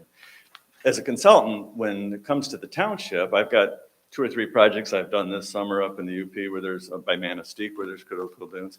And I've done the same thing. It's in Doyle Township. I go to Doyle Township and I say, hey, I've submitted this application. Here's a copy. The department wants to make sure it's in compliance and you have no objections. So I contact them and let them know, because as he said, I don't want to wait around to find out that, 2 months have gone by and now the township says, oh, well, we got to have a meeting. So I'm trying to expedite things. So that's why I contacted Deb. So I went to Deb, and I will say it was a little bit of a challenging first conversation, but I was trying to explain what was going on. She said, well, I don't have an application. I don't have any plans. I don't have this. I don't have, and I said, I'll be glad to send all that to you. So she said, well, send me the plans, fill out an application, and then I'll take a look at it and I'll get back to you. So I sat down, I sent her an email, and I said, and I've got a whole email chain here, but I sent her an email that said, by the way, my client is a potential buyer of this property. Can I apply for the zone? Can I fill out an application for a buyer? Yes, you can do it. She sent me an email that says, yeah, that's fine. So the application he referenced, I submitted to Deb. She called me up and said, I can't read any of these plans. And basically the site plans produced by both the architects and the engineers are 24 by 36 drawings, and she was trying to print them out on 8.5 by 11, and it was tough to read. And I said, well, I get that. But she said, I got to have plans I can read. So we talked about that for a while. A few emails went back and forth. And she questioned the width of the easement. So finally, we called Dan Cook at Performance Engineering and said, Dan, would you drive down and bring her a full set of plans and explain your title search on the 2-rod easement? We have, it's a legal easement recorded. It says 2 rods right in it, 33 feet. So he went down, filled her all in, went over the whole plan, said he would get out in the next day or so to stake it. She said, well, I got to have the property staked so I can go look at it. So she went out and, presumably then went out and looked at it. I then followed up with her and she said, I've looked at everything, I'm going to go out to the property, but at this point, and I don't remember if it was in the email, I think it was in a phone conversation around that time, the 18th, 17th, 18th, she said, I'm going to wait for, she said, I've got enough information. I've looked at the property. I will respond to Eagle when they send me the notification that they're required to send. I said, fine, that'd be great. And so in my interactions with Carrie Kent, the Eagle representative that handles Antrim County currently, I explained what was happening. And she said, well, I'll make sure that when we get to that point that I contact Deb and she can give us, whether she has any objection to the plan or not. And so the processing period went through. We were getting towards the end of Howard and Christie's contingency period with Mr. Hill. And it turned out that they sent the notification to the township and the other entities, but I'd already turned in all these other things from the other 3 things, or the other 2. The conservation district is part of Heidi's soil erosion, that's the conservation district. So the notification came out. I was speaking to Carrie a day or 2 later. She says, I spoke with Deb. We went over the plan. She had a few concerns about whether pavement on a garage apron would interfere with snow plowing, but she said other than that, she said, if you don't have any objection, I don't have any, if it's good with you, it's good with me. And that was relayed to me directly from Carrie. And But then Deb also confirmed for me that she could not issue a zoning permit because Howard and Christie were not the owners. So I'm still a little perplexed why I had to fill out the zoning application, but I was okay with it because if it's just sitting there, then as soon as they're the owners, I can pay the fee and I can, then they can issue the permit. So, because she wouldn't even let me pay the fee at that point. She said, just hang tight and let's see what's going on. So we got the okay, Eagle got the okay, there was no objection from Deb. They issued the permit, and then Howard's already recounted the rest of the story. When we finally went back to get the zoning permit with a new zoning administrator, the world looked different. And it really, literally, came out, it was like getting boxed upside the head out of nowhere. It was, wait a minute, we had this all, we've already gone through this. We've been through 8 months of township review on this in our mind. And now all of a sudden, we've got a private driveway that creates, rear yards and front yards, and you need a setback. And that's the first discussion we ever had of it, was when I spoke with Jackie and then later with Sarah. So I don't know if I covered everything, but that's kind of how it happened. So if I can continue up. I'd like to back up in time a little bit. During the July, in my discussions with Great Lakes Energy about some overhead line repositioning, I was able to locate Alice Peterson, Mrs. Peterson, who's the house directly north of us, and wanted to discuss with her some possibilities about maybe relocating the power line on her property. And she told me quite a bit of history about this area. She said that she was one of the original owners of this gigantic piece of property. Whether she and her husband bought it or not, I wasn't exactly sure, but it got subdivided into all these 100-foot by, and I don't know if you folks know, but they're 100 feet lakefront and they're 1,400 feet deep. They're a quarter mile deep. So they're like, big slices of butter, so to speak. And she said that the ingress and egress was such an issue from across the, for all the owners, that back in 1953, the original deed restriction was filed where each of the property owners granted the other the rights to traverse the other person's property because there was no other means to access the property from US 31. You've got Torchport Airport. If you stand at the top of the dune directly one side of our property, it's swampy down at the bottom. So from an economic standpoint, it didn't make sense to try to get from 31 to the property. So they said, we're going to go down Bay Colony. We'll put this road in, driveway in. It's 12 feet wide. I mean, it's no wider than these two desks right here. And then they filed that in 53. Now, like I just said, Bayview's 12 feet wide. It's more or less a path. You've been down it. You don't go very fast. And where our lot borders Mrs. Peterson's on the north, as you cross from her property to our property, there's a 30-foot tall dune, and we have excavated this flat area for Great Lakes so they can bring in some equipment, and that's where they're going to put their transformer stuff and that kind of equipment. We were originally going to build a secondary garage there, and that is in our Eagle permit, but that's not in your variance here tonight because we're going to not ask for that. We're not going to build the garage because that just creates another can of worms, because that garage is as big a problem as the house is. And if I came and asked for the garage, what's the point in having a garage with no house, So the reason we were going to build the garage was because, as Mr. Boudreau will tell you, Texas homes don't have any storage. And so we said, all right, we've got to have a place to put all our stuff. It's like George Carlin joke. We need to put some place to put our stuff. And Tim and Jim Bates came up with this novel idea to get us some storage in the design of this house. So I'm good with not building the garage because I don't want to spend any more money on a garage. Now, the only thing the garage did give us was that we could fit a full-size pickup truck in it.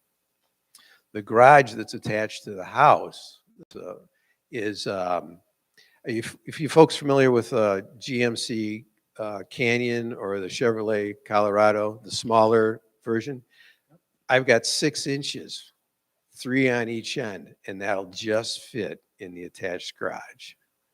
So and I like big trucks, but I'm not going to get my big truck if I don't get my garage. So, we're just going to take the garage off the table here. But so that's where that pad is where the garage was going to go, which is where I'm now going to put one of those Costco blow up tents or something. I don't know, to keep the snow off. Or maybe we can move the road to the east a little bit at some point down the future, and that would make a great segue to get around that. And then on the right, on the west side, you've got this 40-foot wide, 20-foot ravine. And then you've got the top of the dune where the house would be seated. And so that's off in the distance. So I know what the ordinance says. It says, for all intents and purposes, you got 33 feet. That's 16 and a half feet. You add 35 onto that. So from the center of the road out 51 feet, which is directly across this ravine, which you can't really do anything with this ravine, is this setback. Now, I can see this setback being a reasonable thing. And that's why we have zoning boards, because there's uniqueness here.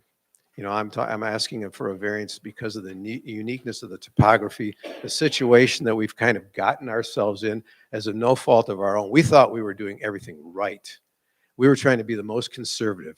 We didn't want to waste several $100,000 of our money to get to this point and say, oh, guess what? You can't build it. And now I've got the issue that all this conduit's in there. Well, clearly somebody's been trying to do something. And if we aren't unavailable to get our variance, if we were to sell this, the guys are going to go, what's the conduit doing here? What went wrong? I mean, we just want to have all the rights as the same as everybody else in the neighborhood to build a home that's representative in the spirit of the neighborhood. And that's all we're trying to do. And the biggest problem with the situation by ordinance is the garage. The house, you cut about 3 feet off the front of the house, 6 feet off the front of the house, but the entire garage and half the kitchen's gone because the road comes at an angle, the house sits at one angle, and I think I showed you in the zoning application, we asked the architects, what could we put in there that would fit between Eagle and fit between Torch Lake Township? And it's 60 feet wide and it's 60 feet long, it's 15 feet wide. It's 4 feet shy of the minimum square footage, which is in paragraph F, I think, or G of 703. That can probably, that's an issue, but the biggest issue is the 20 by 20 main central living area. To put a 20 by 20 central living area in there, you're going to go back into Eagle problem again, because now you can't go west because of the cliff. You have to go east, and that's going to create a problem. And then you have to have a 3 foot wide by building code hall down the middle of this thing. So I basically would end up with a shipping container. Those shipping containers that people are turning into houses. And that doesn't fit the spirit of the neighborhood. It's just, I'm landlocked. And if I go back to my story here, in 53, when this deed restriction was put in, that was the only restriction to this neighborhood. And then in 83, the township enacted zoning ordinances. So that's another layer on top of this deed restriction. And then in 89, the state comes along and says, Critical Dunes Act. So, I'm not whining or complaining that in 82, if I had built, I could have taken a steam shovel and dynamite and put anything I wanted over there. I could have. But no fault of our own, this has happened. But we knew we had this issue with Eagle. We didn't know we had an issue with Torch Lake Township because her predecessor said, you're good, go ahead. And we did the job. And that's how we got where we're at today. The topography, I think, speaks for itself. I think you read in my narrative.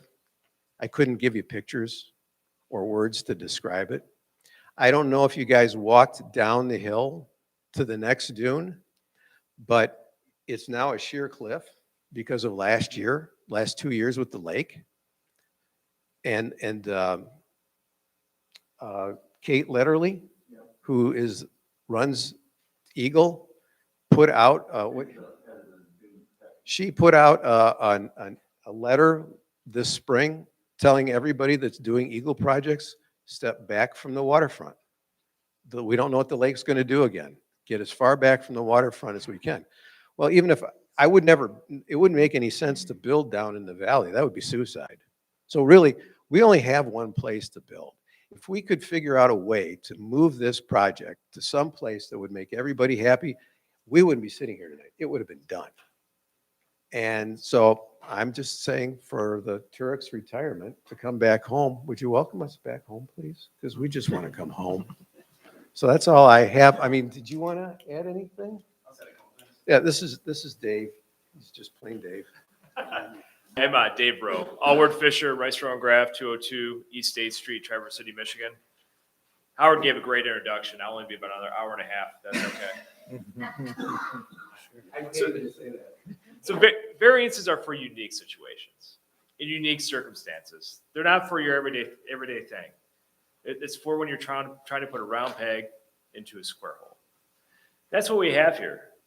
We have a unique piece of property. We have a piece of property that had an easement put in 1953. That easement location was determined prior to the enactment of the Dunes Act, prior to the adoption of the zoning ordinance. That easement is what's created the issue today. It's made for an extremely small building envelope. We are restricted by unique circumstances. Those unique circumstances are steep slopes and critical dunes, which creates a very difficult building site. This coupled with the Turks doing everything they could in their due diligence to determine that they could build on this site. So now they're stuck with a piece of property. If we don't get a variance, is virtually unbuildable. This is the exact situation that variances should be awarded. It is a unique set of circumstances. The Turks aren't trying to build a mansion. They're just trying to build a reasonable 3-bedroom home on this piece of property. So I hope you guys take that into consideration. Thank you all. Thank you.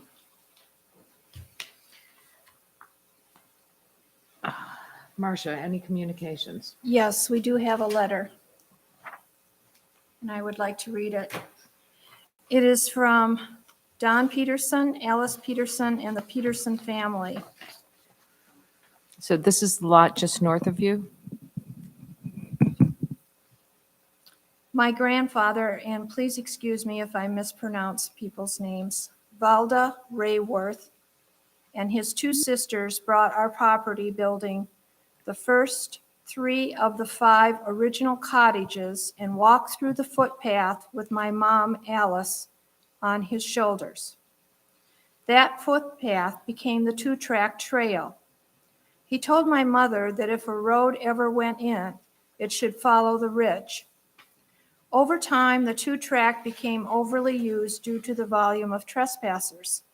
Thus, the property owners came to an agreement to use this trail as a private drive, allowing ingress and egress so other small cottages could be built.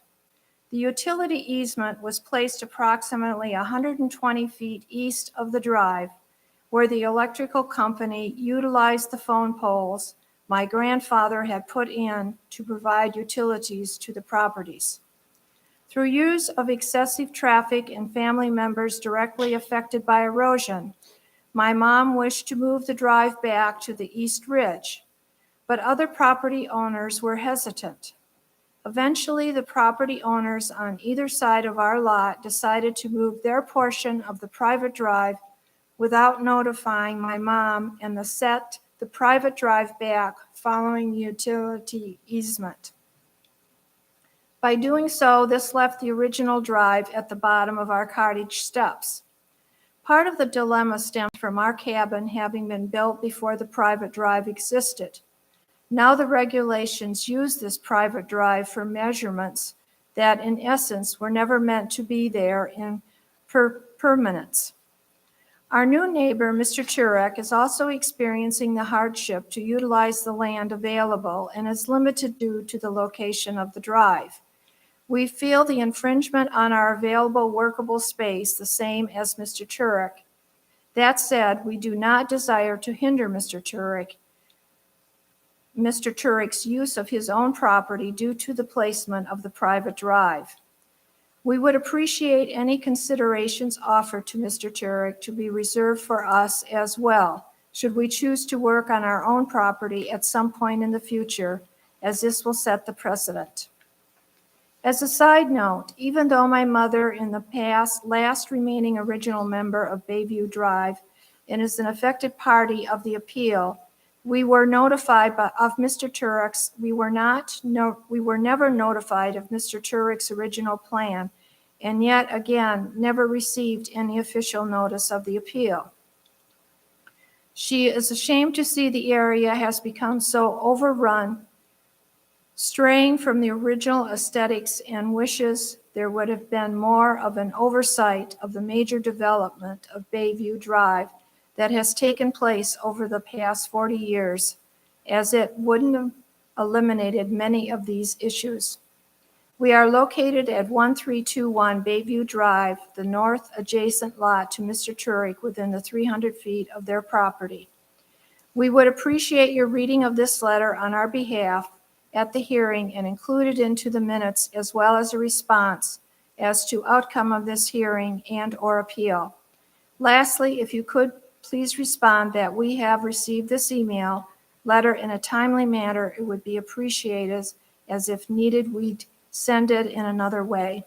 And it's signed Don Peterson, Alice Peterson, and the Peterson family. Thank you, Marcia. Are there any public comments from interested persons in support?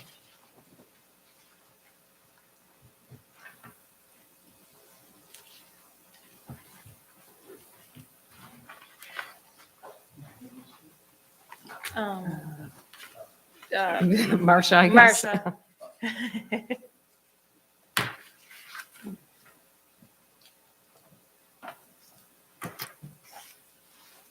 Andy Graves.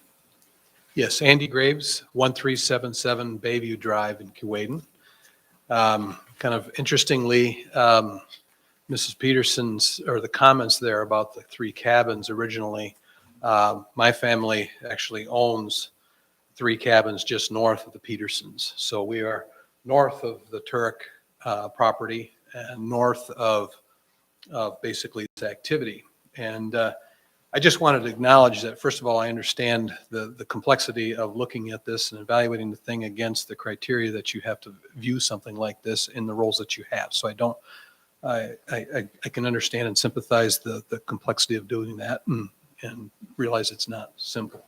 I would say I have some direct experience as an applicant in this situation, because my wife and I in early 2020 came before the Zoning Board of Appeals with our own application to something a little different here, but it was in the same area. It was just actually south of the Turek property. We owned a piece of property down there, and in that case, it was a small cabin that had been previously built before any of these requirements came into place.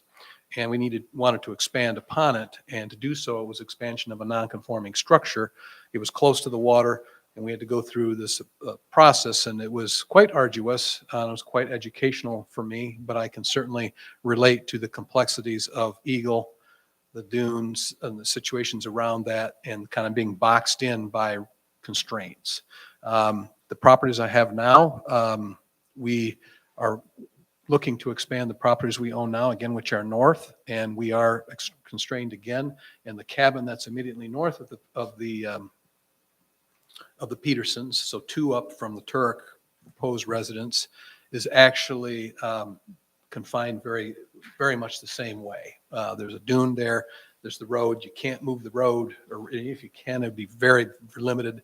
And then there's a swamp behind that. So again, I have sympathy for the applicant because of the constraints that are going on with the situation. So I just wanted to mention that, because it's a very challenging situation. There's just really no room to do much of anything. So thank you. Thank you. Are there any interested persons in opposition that would like to speak?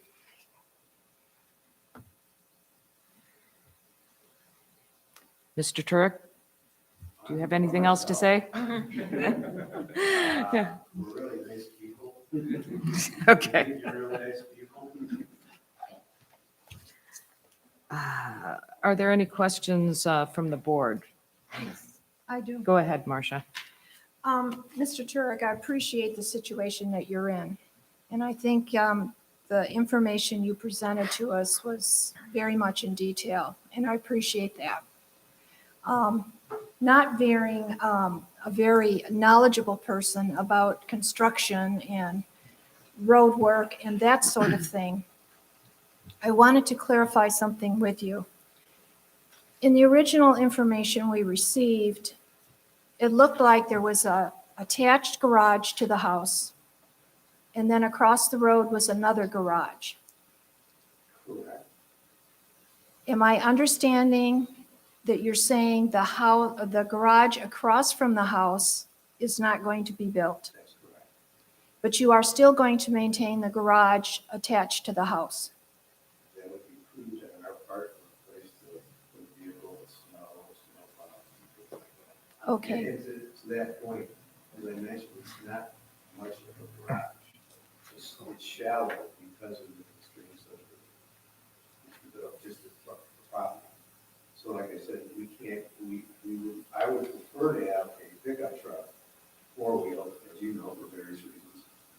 And I can get one in there with 3 inches in the front and 3 inches in the back. The other garage would have fit a full-size pickup truck. But under the circumstances, I'm not going to sit here and try to be arrogant and say, I want everything. And say, okay, let's just take that off. It widens up the area. You were there, you saw that pad. I don't know if they had to take a tree down the other day. Was the sky up there? Or was Yes, there? it was Okay. there. So that makes that more open, even though the only issue here is if this is the house, okay?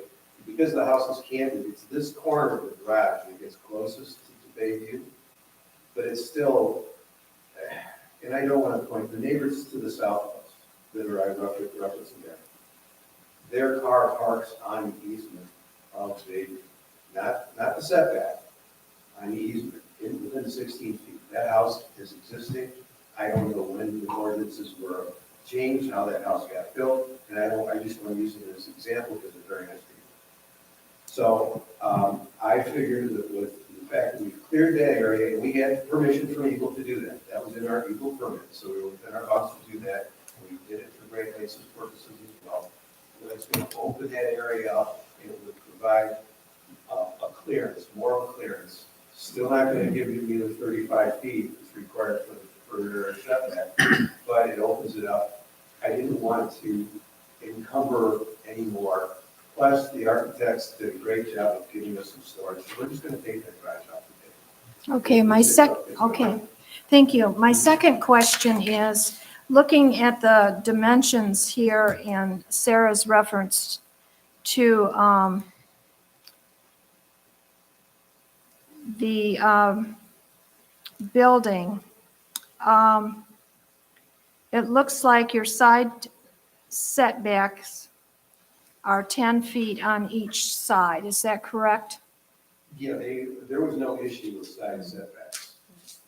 They meet the side setbacks. It's 10, the structure is 10 feet from one and 21 from the other. 21 feet? Yeah, they're not both, you have more distance on the one side, right? Yes. On the Yes. south side? Yeah. South side has 21 feet from the property line. There's Is, nothing there. okay, is there any way to take that 21 feet and the proposed building of your house to move it a little bit more to the south and move the house on the north side a little bit more to the west so that you have kind of like a shifting?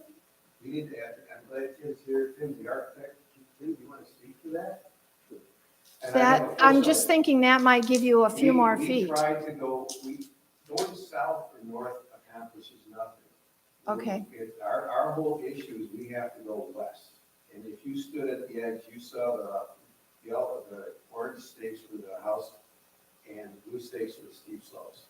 They're coincident. They're in the same line. There's nowhere to go, and you wouldn't want to go that way. I mean, that's about a 45 or 50-degree angle drop. I said 25 feet, and I looked at it, and go, that's way more than 25 feet. Okay, I'm an engineer too, guys. The house cannot move west And it can't go Okay. west. because of Eagles, the critical dune restrictions. Okay. Literally, you'd be over that steep slope. That's a non-starter for them. And I could solve this problem. I'm a mechanical engineer. I'd solve it, but Tim, Well, the other problem is in order to move it south the way you're proposing, Tim, could you come to the speaker, please?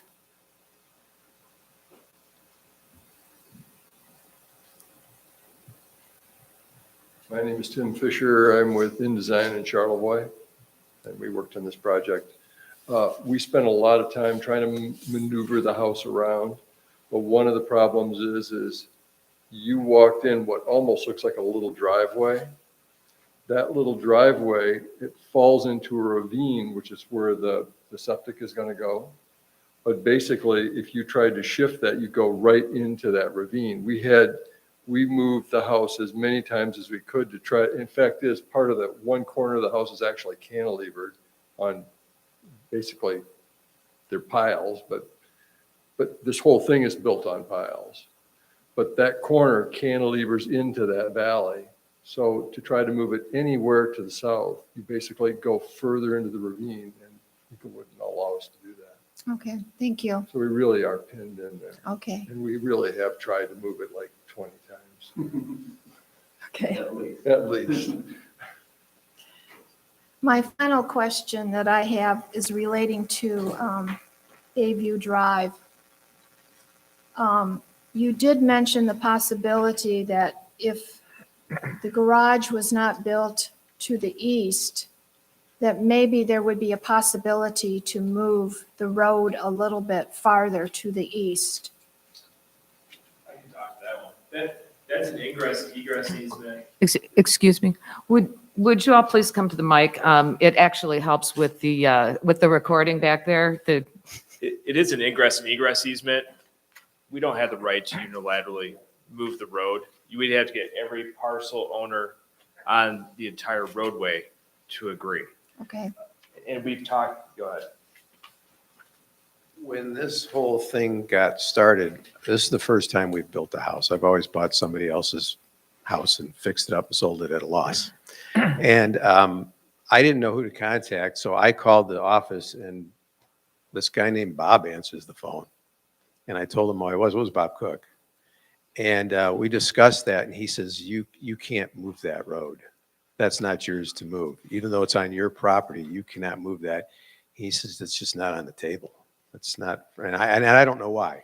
I just said, okay, cooperate, graduate. I'm not going to get into why or why not. But I know that Andy had talked about wanting to do that at some point. So, I mean, by not putting the garage there, that would, if I put the garage there, that would block that entire possibility from ever happening. Now, if that were to happen at some point down the road, how that whole process takes place, I have no idea, but we're going to leave that space open. And that would be there if that were to ever come about. And I don't know, maybe you can address that. Again, Andy Graves, 1377 Bayview Drive. I have looked at moving the road, but it's north of the subject area that you're talking about here. And it's complicated because, again, you've got Eagle, and it's in the property area, to even try to curve the road, it's going to be difficult because of the slopes of the dune and everything right there. So I have kind of backed off of moving the road and kind of the grand scheme that I originally had, because the cost was going to be tremendous to bend it around the properties that we own to the north. And so, but I mean, down the road, if there's enough people interested, maybe we'll reconsider, maybe Eagle will relax some of the requirements, because it's not just the dunes, it's also the swamp impacts. So it's not a straightforward process. One more thing I wanted to add. Eagle is a complicated situation. for the utility companies to come and bore. They each had to get their own Eagle permit. So it wasn't just us getting a permit. DTE had to get a permit, Great Lakes had to get a permit for the work they're doing on our property. So it's not simple. This whole area, the 74,000 acres that's under the Critical Zones Act, they really handcuff you, as to what you can and cannot do. That's why we hired Steve, because he's been doing this for 38 years. I hope that answers your question. Yes, Okay. thank you. Thank you, Laura. Do you have a question? So, couple. Go ahead. The utilities, do they come down the road from the north, right down that road? No, they came up from the south. Came up from the south. Yeah, the original plan that both the utility companies wanted to do is they wanted to bore down Bayview Drive from around Andy's property. And if you notice the sign that was on the pole as you entered that said, what does the sign say? Andy? Mrs. Peterson put that sign up. Mrs. Peterson. Yeah, this is a private easement. If any utilities come down here, it's considered a land grab. And, well, the deed does not say that there's utility easements. And we contacted, so both utility companies saw the sign, they called up and they said, what's going on here? And I'm like, that's one of the reasons I called Mrs. Peterson. She says, you are not coming down Bayview Drive with utilities. I said, well, I'm going to put them underground. Then you don't have to worry about, it's one less thing with snow, right? Nope, not going to do that. Not going to let you do that. So we ended up having to come up from the Myers end and come up that way to get the gas and the electric up to the house. So are they run underground along the east side of the road or Yes. the west side of the road? Yes, east side of the East road. side of the road. Yes. So there's a And then pole And then they cut under the road to to your the house. property? Yes, correct. Okay. Yeah, and that's, you saw where all those red pipes were. That's where somewhere they're going to put the transformer there. The yellow one was the gas company. The gas company got stuck last week. A tree broke during a windstorm. That's what the sky lift was in there. They had to take this tree out before they could continue. So they're trying to get done before the freeze. That's where that's at right now. Okay, so is the electric also run underground? Yes. Yeah, same thing. Right, they're coincident in the same area. Right, there's a power pole at the two property lines there, and right in that area, they both come under that way, and then they come up the east side, and they both scoot underneath to the house. There was a plan they were going to set power to the garage, but we're just going to do away with that. And I'll stand here if there's any more questions. When you bought this or were looking at the property, you didn't know, you said 2 rods, but you're 35 feet into the right of way. That didn't come up almost immediately? Okay. When your architects and all this were looking at the property? No. We knew that the easement to the road, not the setback, was 2 rods, 33 feet. And Deb Graber believed it was 4 rods, 66 feet, which is usually a county road, correct? Large road. And the deed restriction clearly states that it's a 2-rod, 33-foot wide road easement. So the road is 12 feet wide. And so it's 33 feet overall. So from the center line, it's 16 and a half feet this way, 16 and a half feet that way. That was the road's easement, the road and easement. Now this whole setback matter, we didn't know about the setback matter. We came to you folks and said, Deb Graber, this is what we want to do.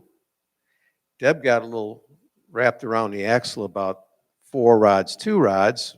We cleared that up with the deed restriction because we got it in our hand. That's what's on file with Antrim County. It says 2 rods.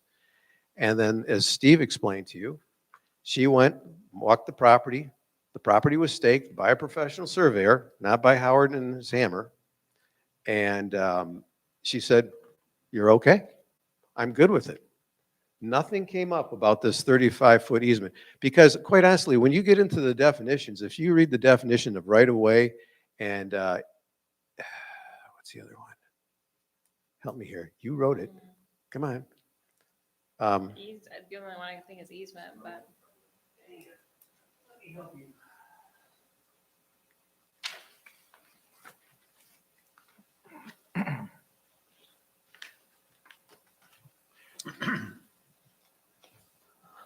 Lot line.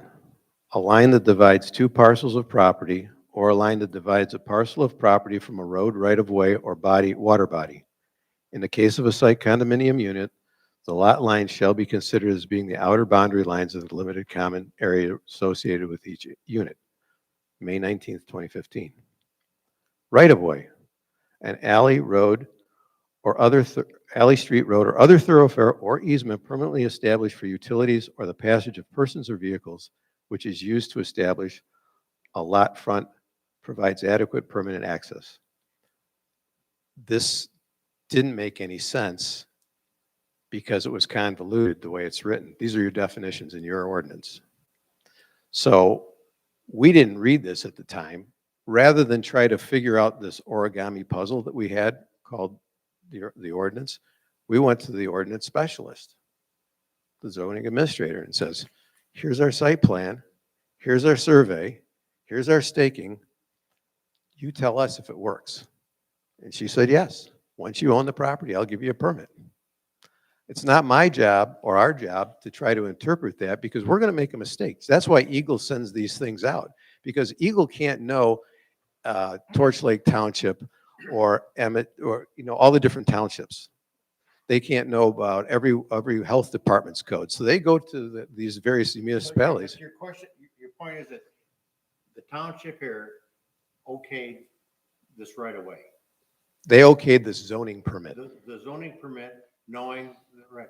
So then I guess my question would be, to your predecessor, how do you respond to that? I would say it wasn't the zoning permit, it was the Eagle that's involved prior to the zoning permit, because they did not have a zoning permit. That's what they were applying for through me when I said, no, you need to have a setback. Eagle, my argument to the Eagle permit is Eagle is not approving the setbacks. Eagle is approving the dunes and steep slopes. And so when the township is involved in that, does the township have any additional ordinances that would make it so that Eagle cannot issue that permit for steep slopes and dunes? So we have a section in our ordinance, it's section 2.15 called Shorelands Protection Zone. And that talks about the high-risk erosion areas, and that construction in these zones shall comply with the rules and regulations adopted in the Shoreline Protection Act, which is what Eagle is enforcing, is that part of it. So our ordinance defers to the state when dealing in steep slopes and erosion.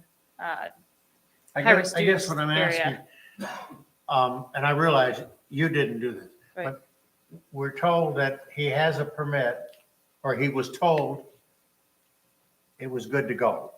They approved the permit. Mm-hmm. But he can't prove it because we don't have anything in writing. I have these emails that she was out walking around the site, yes. I guess that's the question, is how do we answer that question? Right. I would say that That's the whole question. I don't, first of all, I don't know exactly what she said. Second of all, I would say, from my perspective, if she did agree to the setback, to not having a setback, that was an error in her interpretation of the ordinance. I'm not obligated to continue making or following her decisions. I'm not putting this on you. No, I understand, but that's where the change is, and we also have other permits, even on this road, that meet that 35-foot setback requirement. And you have ones Yeah. that don't. And I don't have the history for those. I'm Well, just go saying- look at my neighbor. Well, I'm just saying that There are pictures we in do there. have that too. So I don't know what happened. All I can say is that I'm looking at the ordinance. My interpretation says there's a setback here. And that's why they're here in front of you for asking for this variance request. And to her point, and I'm not trying to.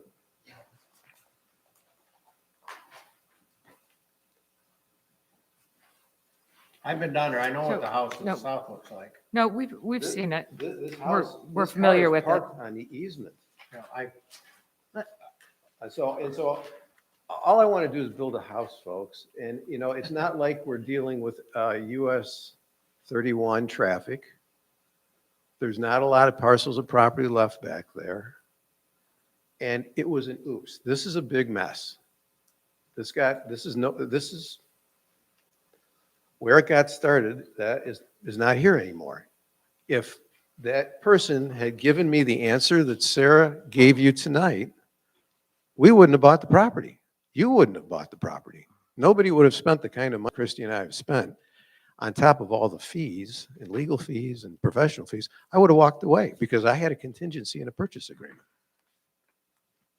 And I would have been done and I would have moved on. Can they get a fire truck down that road?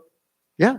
Well, I mean, you can't hardly get one car down that road. I've been down there and one, and it's tough. It's doable, but it's tough in the winter. It might not be so doable. Well, 12 foot wide, I mean, I've been down there, I know what it is, and I was just. But I can't do anything about it being 12 foot wide or the fire truck, you know? You can't. Yeah. It's making that. Well, the house that we're proposing to build is not up against the road. We still have 3.5 feet off of the easement. Well, no, off the easement. Off the easement. That's almost 20 feet. That's 20 feet off the road. So, excuse me, the house will not be built 11 feet off the road? So the corner of the garage Yes. will be, help me here, Tim. 60, it'll be If 20 the feet off, streets, if the easement's 33. 33, and this- okay, so 16, so So that leaves you with 10 and a half feet. you got a Excuse 6 me, foot, from you the got a edge of the 6 foot road. wide road off of 16, so that's 6. So That's you're 10. saying. You're gonna be 13 feet from the edge of the road. Oh, The so corner you're of the not- garage. You're not using the entire 35 foot of easement that you're requesting. Pardon? Right, no, we are not butting up to the road. Okay, based on your variance request, you are asking permission to butt up to. I didn't to write that. 10 and a half feet Well, off of the edge of the This road. drawing that you have has the eave, the red line of the eave touches the easement. That's-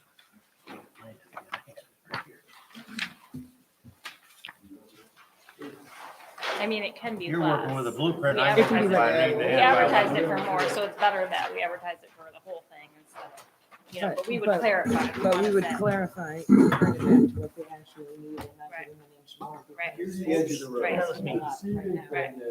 This is the Looking edge at of a the road. road that's 12 foot wide, but it's really a much wider easement. Here's the road. This is the road from here to here. This is the easement. The house is 13 feet from the edge of the road, and it's 20 feet to the center of the Say road. where the road is again, between this is line the- and this line? This line and this line. This is the road, and this is the 33 feet, so this is 12, and from here to here is 16 and a half feet. Your 35 feet starts here, and it chops the entire house off. This is your 35 feet, it cuts through the ravine. Right, we understand that, but the question I'm asking is that what exactly are you asking for, or do you need? This Well, shows that it touches, what so I- this shows that a portion of your house is going to be 10 and a half feet from the edge of the road. Yes. Correct. You're planning to build right up to Well, that's the edge of the easement, the edge of the easement. Right. within 3 Right. feet there, yeah. But the deceiving thing is the road visually is a lot narrower than the true piece of property that you come across. Right, I understand that. So, My concern, excuse me, my concern is the distance from the edge of the road to the driveway, to the garage door, that's what I'm trying to define, because I think that's very close, and we have to think through that issue. I mean, as far as I'm there concerned, you go, guys. we've discussed the So- critical dunes, so- that we understand that. So we got 12 feet. You know, you got 10 and a half feet. Now, let me show you the road. Okay, so here's the road, right? Okay, and then we're gonna go, put your finger right there. And we're gonna go 10 and a half more feet. So what are you at? What's that number right there? This is at 10. Okay, so 12, you need to go to 12. 12. And I'm gonna go, sorry, Karen. No problem.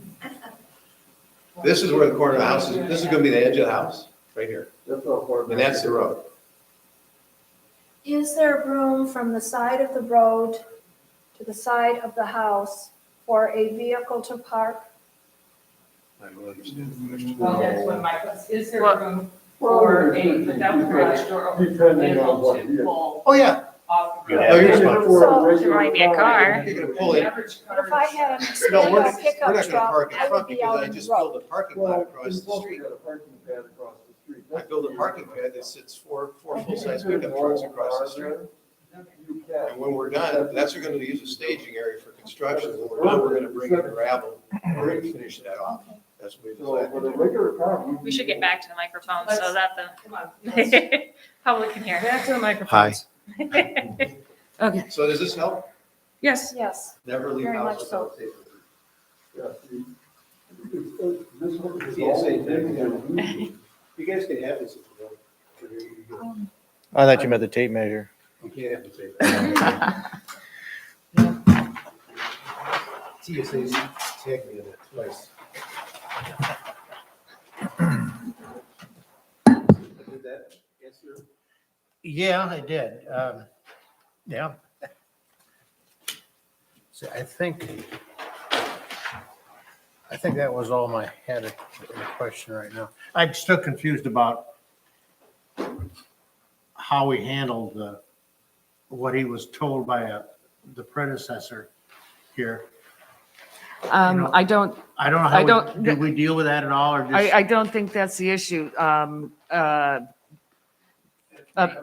permit, well, I mean, we can be concerned about that in terms of the past, but there's not, that shouldn't weigh That's, on the decision tonight. The decision tonight is whether he meets those 4 criteria. I agree. And that's the history, how we got here, sir. And that, That was the purpose of the history. This history is a convolution of a bunch of mistakes made in different ways that end up here. Had Sarah been the person that was there at the time, we wouldn't have bought the property, we wouldn't have done this. So now I'm knees deep into this project, and I'm saying, okay, the only way we can continue with the project is ask, can you guys please grant us this variance that we're asking based on those 4? And then in my application, we added some language as to what our comments were about A, B, C, and D. And right, I and think that's, you've read that's where those. we need to Okay. get, and this finding of facts should be in support of that. So what Deb told him or not officially or I mean, officially it would matter, unofficially, you know, she didn't give him a letter of approval or so. Right, that's what. So we really can't address that. Okay, all right, good. Okay, I do have a couple of questions. So I noticed that it appears that the drain field takes up the whole area in the front of the house. And I was under the impression that you were going to maintain as many trees as possible. And maybe one of your other people would like to. Come That, on up here to the microphone. Do you want me to pull that full-size drawing now? I haven't, no, seriously, it's right here. no, I think I'll be fine with a simple explanation, When you look at the house is cantilevered, but where the swale goes in, right? we're going as far as we can go south, still staying within the regulations, but there's no trees there. There's no trees in there. All the other trees will be Trees are on the slope, on the either slopes and on the side. edge of the road. Right. Okay, I just wanted to clarify that. Yep, no problem. Okay. It's to your point. We didn't want to take the trees out. We wanted the house to blend in. I hate to pick on my neighbor, but I didn't want it to look like that. I wanted it to just become part of the woodwork, so to speak. The house is intended to be black. It's going to be a black farmhouse style. We don't want to stand out in some neon light white fashion. I mean, my wife found this house. It's gorgeous, and it'll be black roof, black house with large windows. So it's just to become part of nature, not to be destroying a nature. No, not at all. Okay, thank you. And I want to just confirm something that was discussed earlier, make sure this is correct. You were not able to find a permit or variance approval on the house that's just south of this property? No, I think we've looked for the house that's south for permits on that, right? Haven't found anything?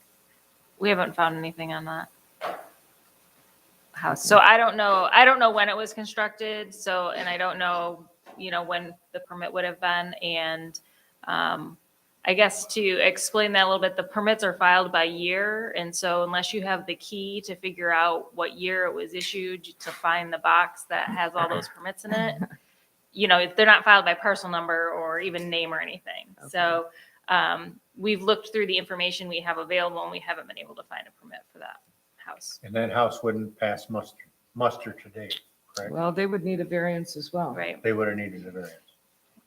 Right? Yes. I mean, depending on where that road, I mean, I'm guessing just because the road runs right into it, but you know, where the easement is on the property, just because the road is there or it ends there doesn't mean that the easement looks exactly like the road. Are we talking about the one at the end of Bayview Drive? Okay, which has his barn sitting on the easement as well. There, he has a barn there. So we have the house that ends, but as the Bayview comes around, there's also a freestanding barn right there as well. And then you've got the Myers house, which is just south of us. Those are the two that are, Right. okay. As far as our house from Clyde's, he intended to build to the water and share the driveway with Don and Lucy. And he cleared the area off where the house is on the dune. And then at that time, the DEQ said, that's where your house is, you just messed with the dune. You can't build down there, you have to build on this site. So it was all screwed up by that. And I believe it was like a couple years before they started the critical dune. So, you know, it just timing wise, different people put down the rules for them, and that's why it's there. And which property are you talking about? Immediately south of this. Oh, okay, you're My house. you're the property owner immediately south. Yeah, Okay. and that's where he was going to have a garage, a carriage house there. They, you know, just excavated that to start building on that before they started the house down close to water. And as soon as they did something, changed the dune, the DEQ said, that's it, that's all you get to disturb. That's where your house is going, try to figure it out. So, and he just said that was before the critical dune thing. So that was sometime in the 80s. We had zoning in 84. So Okay, so it may be a legally non-conforming potentially. structure. Okay. All right, I just wanted to clear a little of that stuff up. Let's see. I guess my last couple of questions are for Jackie or Sarah. Do we have any idea of what the average square feet of living space that is enjoyed by other property owners in the area is? I do not. Or do we have any idea how many houses have attached garages? No. Okay. No. I don't have any of that data. That'd be something maybe the assessor would be able to help us with over time. Maybe, I'm not sure though, if they mark them out as attached or detached. But Okay. it would take a little time It'd to do take a that little time research. to Yeah, find that kind of Yep. information. Okay, yeah. thank you. Chad, do you have any questions? Just kind of a little bit, and I don't mean to be offensive by talking about your house plan or anything, but if you took the garage off the house and went across the road and had your garage there, I know it's an inconvenience. It's not like Texas. You're gonna have to walk through snow. Was that ever an option? Would that clear things a little bit?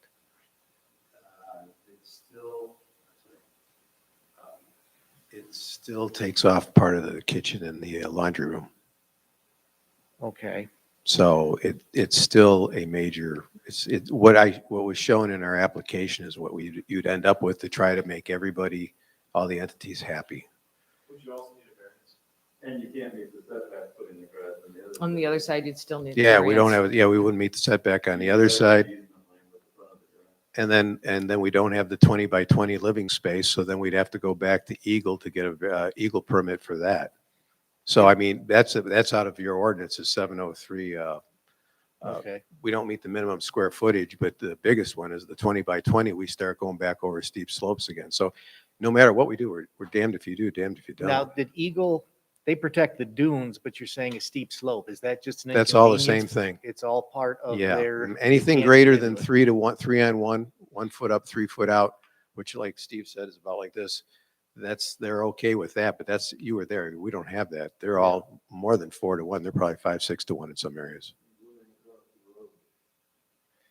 The little level area that's been cleared out there, kind of like parking pad, that's the limit of the acceptable stuff, that's acceptable to Eagle to build on.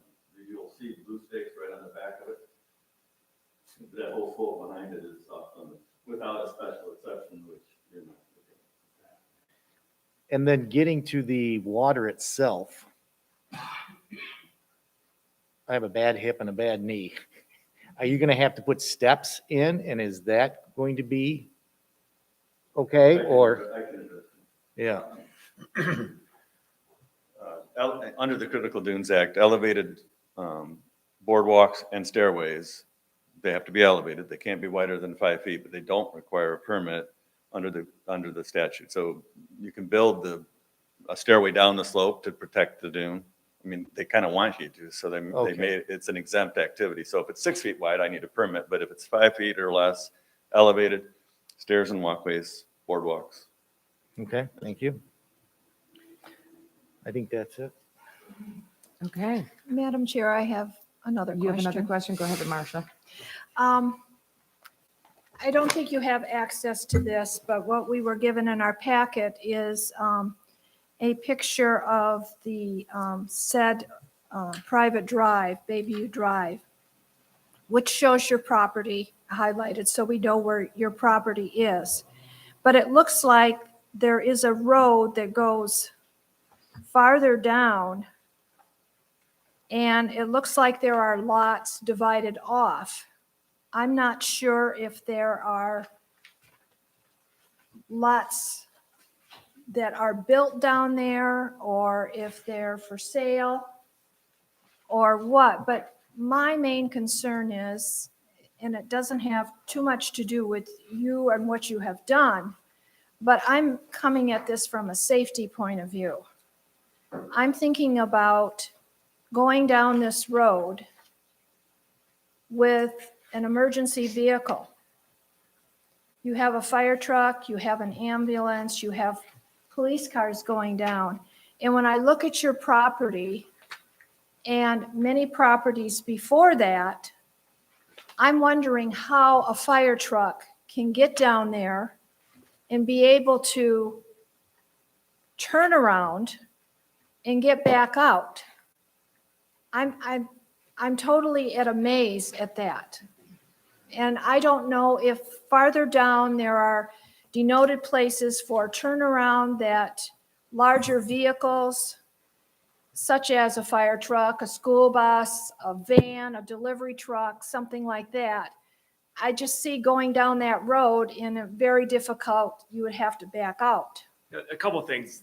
It's a private drive, and so it is compliant, legally compliant. And those are understandable concerns, but I don't think they really bear on whether he can get a variance or not, because whether he gets a variance and builds a home doesn't really impact the ability of a And fire truck to I get understand that. That's more or less of, you know. But I understand the concern 100%. But, It's just a really, we're trying to concern. look at the uniqueness of this piece of property, the fact that he can only place a house that's not compliant with your ordinance, the steep slopes. That's really what we're looking at this situation. If we don't get a variance, he is an unbuildable lot. Mhm. It's So not that- going to affect whether or not emergency vehicles can get down that road or not, whether a house is built there or not. Emergency vehicles are going to have the problem if you're concerned about it. It's a legitimate concern. It's a legitimate concern, and I don't know if the people on Bayview Drive are an association or who maintains the road or that sort of thing. Is somebody shaking their head no? There's not an association, and there's an informal two-person committee that maintains the road.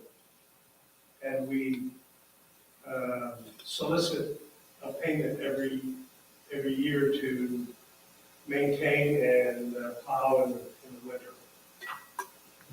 Just as, and this has nothing to do, Mr. Turek is very correct with the 33 two rods. easement in government lot 3. When you go further south in the government lot 4, it is a 66-foot wide easement that's been surveyed. So just as a point of information. Thank you.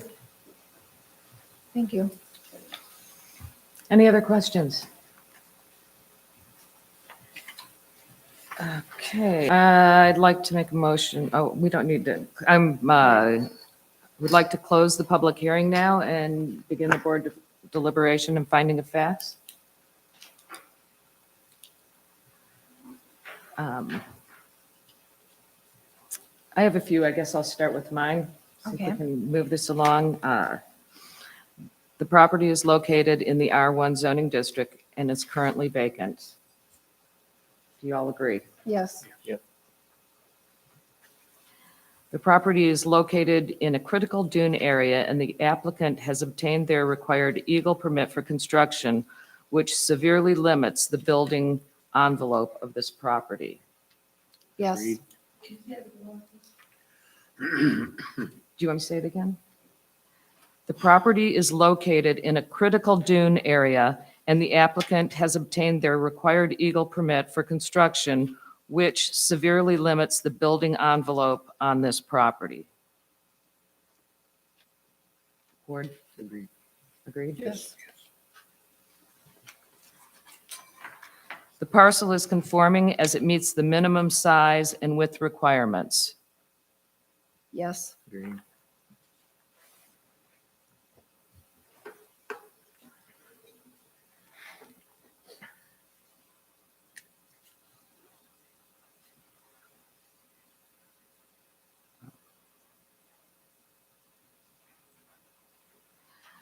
The road easement is 33 feet wide, and the road is approximately 12 feet wide.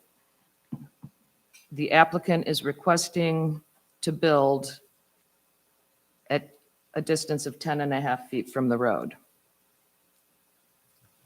Yes. I'm sorry, No, that's correct. no, from the road, from the road. You're asking for a zero easement.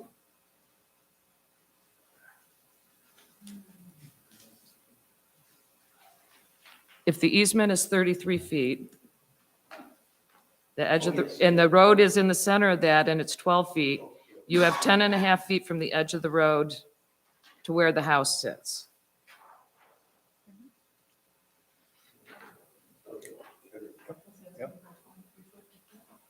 Okay, Yes. Marcia? Yes. Dave? Agreed. Chad?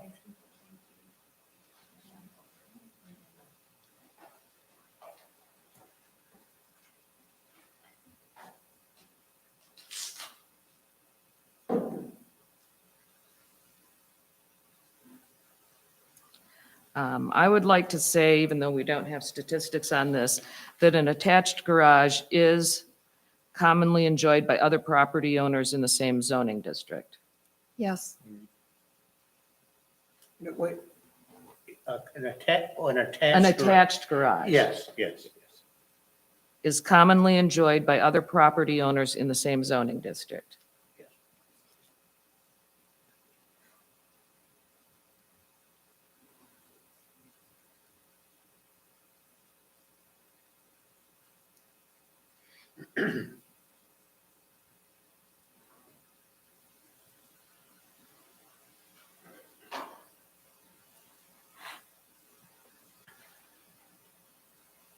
Okay, does anybody have any other findings of fact they'd like to add? Did you kind of allude to the fact that there was no ability to move the Eagle-approved footprint? I can add that there is no ability. No ability to move the Eagle-approved footprint.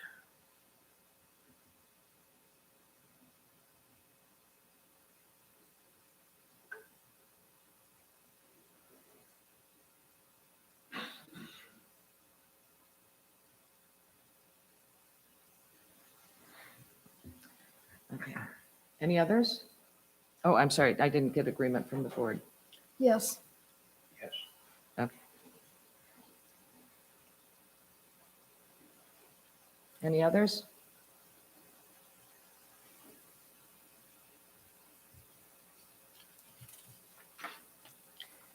If this were approved, would the property then be considered non-conforming? Not non-conforming, the lot itself is conforming. Okay, Because all right. the lot meets our minimum requirements for width and square footage Okay, area. thank you.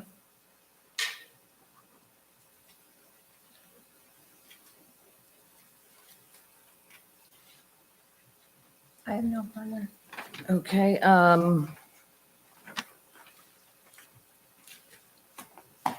I'd like to make a motion to accept the findings of fact as follows. Number one, the property is located in the R1 zoning district and is currently vacant. Number two, this property is located in a critical dune area and the applicant has obtained the required Eagle permit for construction, which severely limits the building envelope on this property. Number three, the parcel is conforming as it meets the minimum size and width requirement. Number four, the road easement is 33 feet wide. The road is approximately 12 feet wide. The applicant is requesting to build at a distance from 10 and a half feet from the road. Number five, the square footage of the house, oh, I'm sorry, I didn't do that one. Because we didn't have information. Number five, an attached garage is commonly enjoyed by other property owners in the same zoning district. And number six, there is no ability to move, oh, I'm sorry, there is no ability to move the Eagle-approved footprint.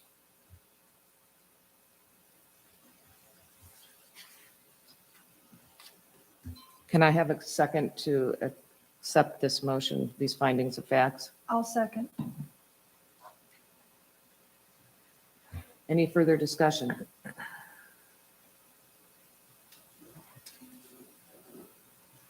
Roll call vote. Impellizzeri, Yes. Nussdorfer, Yes. Peterson, Yes, Anderson, yes. Okay, so motion approved. 4-0.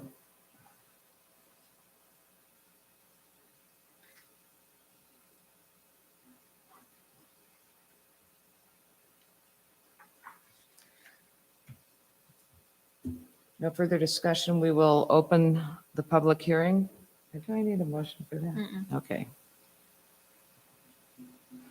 All right, Mr. Turk, do you have any additional comments you'd like to make? All right, then I would like to move on to evaluating this against the 4 criteria.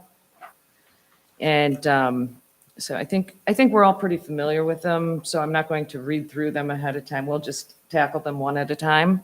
And so let's take a look at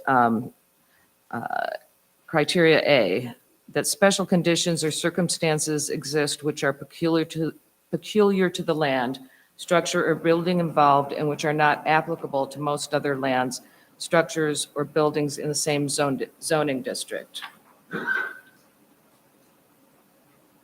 And I would contend that this criteria is met. I yes. think pretty clearly the critical Yes. dunes Yep. caused the problem.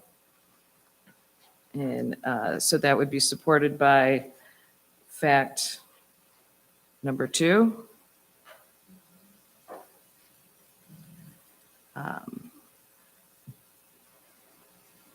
Are there any other facts you think support that, or facts that you think are against that?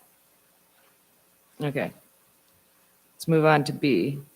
That literal interpretation of the provisions of the zoning ordinance would deprive the applicant of property rights commonly enjoyed by other properties in the same zoning district. Yeah. Yes, I would agree. Okay. I think he meets that, and it's, supported by item 6 and 2. More about your attached garage. Oh, I'm sorry, yeah, that's what I was looking for. Number 5.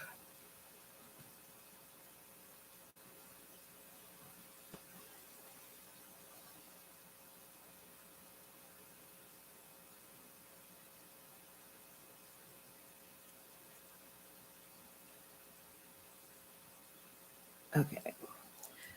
See that the special conditions or circumstances do not result from the actions of the applicant. No. So he meets this criteria.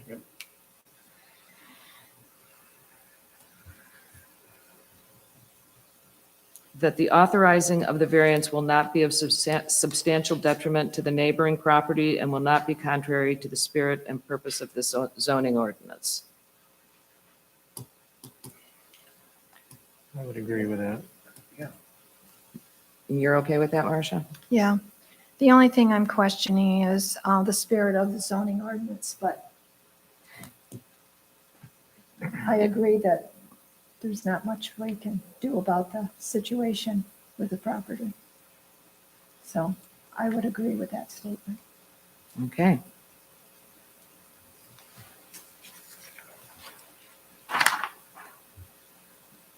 In that case, I would like to make a motion to approve ZBA 2021-6 Turek variance application. Based on finding of facts, the applicant meets the 4 criteria set forth in section 20.06 of the zoning ordinance. Do I have a second? Any additional discussion? Roll call vote. Nussdorfer? Yes. Peterson? Yes. And Pellizzari? Yes. Anderson, yes. Motion passes 4-0. Mr. Turek, you have your variance. And the township will follow up with correspondence confirming tonight's hearing. Yes.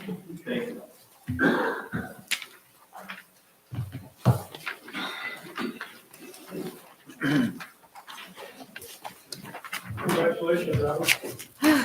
5 minutes. Do you- Probably could have done that in 5 minutes. I'm sorry, we're still in a meeting, so if you'd Oh, like yeah. to talk, if you could head out in the hallway, please. You know what? Can I call another 5-minute break? Are Sure. you guys okay with that? Sure. And we need to bring Kristen back in too.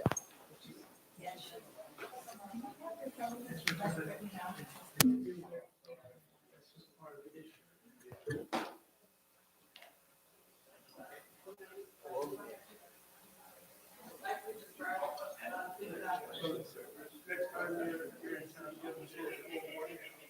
come down for a sweet tea or whatever you guys are interested in.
Well, Nice job, guys. Very nice job. throw something difficult. It's actually easy. Fill in the back.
Okay, let's see if we can get through the last part of this quickly. Yes, good idea. I think the next item on our agenda is approval of the minutes. And did everybody have a chance to review them before the meeting? I think they were emailed out to you Yes. Yes. yesterday. I'll move the approval. No, any corrections Oh, first, let I'm me sorry. ask? No. All right, I didn't have any either, so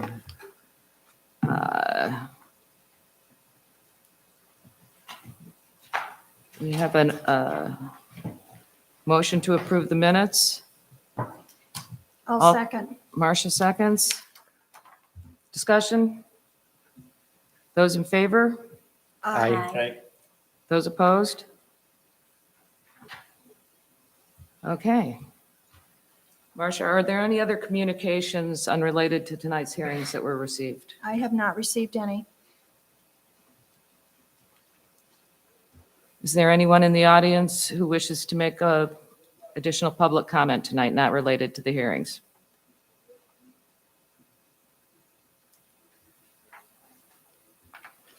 Do we have a report from the Planning Commission?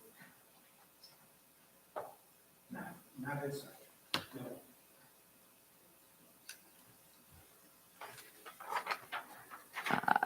Zoning Administrator's report. There's a written report in your packet. I have nothing additional, but I can answer any questions anyone has. I have one question.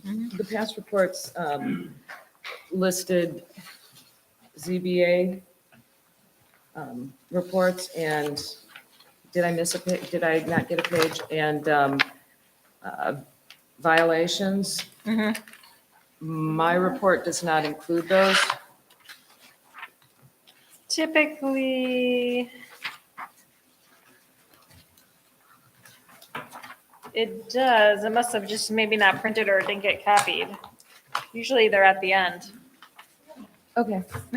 They weren't So- on mine, so I was just wondering if there was a change in procedure. Nope, I apologize for that. Okay.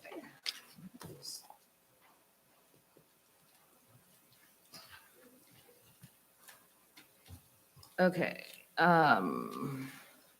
So there's no questions. All right. Oh, yes. Did I hear correctly that in the future that the ZBA meetings are going to be the third Wednesday? Yes. Starting. So that is our next issue on the agenda. We'll run right through that. To change the meeting to the third Wednesday of the month, we need to amend the bylaws. Jackie has provided everyone with a copy of the bylaws. And, yeah, just the pages that need to be changed. Have you all had a chance to look at that? Yes. Yes. Yes. I must have missed that, but go ahead. Okay.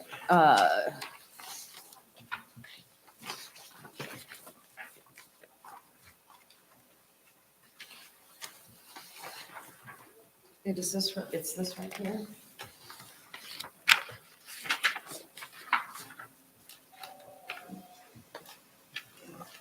Probably. That's okay, you can get mine. Yeah. I reviewed it already, Okay. and I'm good with it, so you Okay, so that's. I'm not aware of what we're doing, so, you're yeah, it's good. I'm okay with, yes, I'm sorry. Okay. I didn't mean to say that. I wasn't okay with it. I think we need a motion to approve the bylaws as revised. I so moved. I went and got it. I was doing some stuff just online. Okay, I'll second the motion. All in favor? Aye. Opposed? Motion approved. Jackie also has provided a 2022 regular meeting schedule in your packets. Do we need to approve that as well? You did make a motion last month to just do that, but may as well, it's here real Okay. quick if you can. So she's provided us with a calendar. It's all on the second Thursday. I don't really see any holiday conflicts, so I'd like to make a motion to approve the 2022 regular meeting schedule. Second. Those in favor? Aye. Aye. Opposed? Okay, Sarah, do we have any items that need action before the next ZBA meeting on December 8th? No. But we will have a meeting because we will need to approve the minutes of this meeting. Yeah, I guess we could have a yeah, to just approve the minutes. Well, that starts the clock Yeah, the ticking clock. on. At first, I was But the- thinking we really didn't, but, because Turks was approved, but the other one, because of the decision made, we probably, should have a meeting just to approve the minutes in December.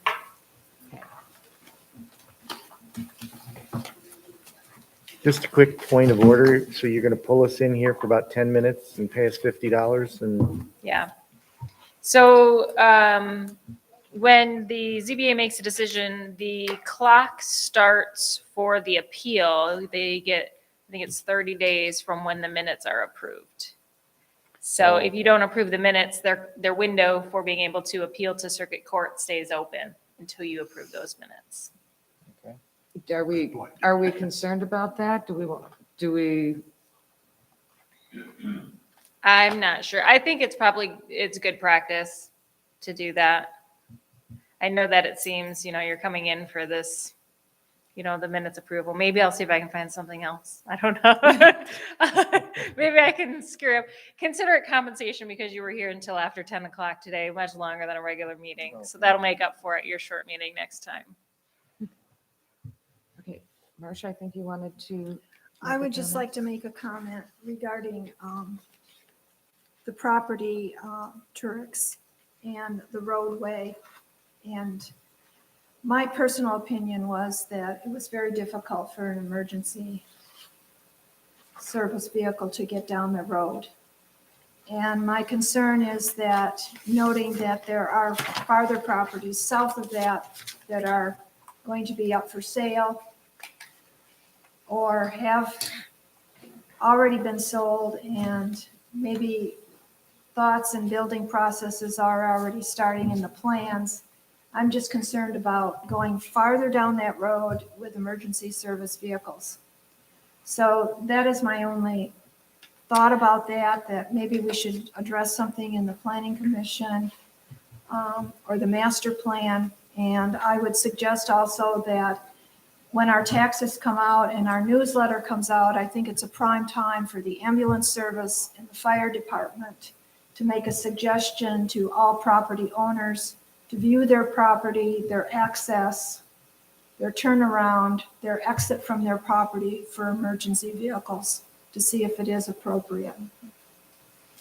Yeah, That was my only comment. I was a little concerned also when I thought he was intending to build the building across the Yes, street. I'm substantially relieved with the situation on the road now that he isn't planning to put another property right up to the edge of the road. And the fact that he's actually kind of clearing and putting gravel for a parking area, I think is actually a good thing, given how close he is on the other side of the road. So that eased my mind a little bit. mine too. And so I would also like to make a comment or make sure that the issues with the LED signs, and I think we all felt that it really was addressed sufficiently in the sign portion of that information is passed on to the PCA or the PC Planning Commission, that information is passed on and addressed in our upcoming rewrite. Okay. Okay, on a situation like that, can it be done quickly, knowing what the situation is, that maybe we can save this situation? Amending the ordinance. Right, I know we don't make that decision, but can the process? I would say it's about a 6-month process to amend the ordinance, 4 to 6 months to put an amendment through. So what happens to this fellow in the meantime? He's got to, He needs to remove a sign, remove it or not light it up. remove it. I would like to have seen someone make a motion to stay enforcement action during the period of rewrite or whatever, but. Yeah. Well, and the planning commission, or the ZBA doesn't have that power. We can't do that, No. but that can be suggested, I guess, too. Who has that power? I don't know. Would it be the executive? Yeah, the board. But that's, it's more of an in the office issue. We'll have to figure it out.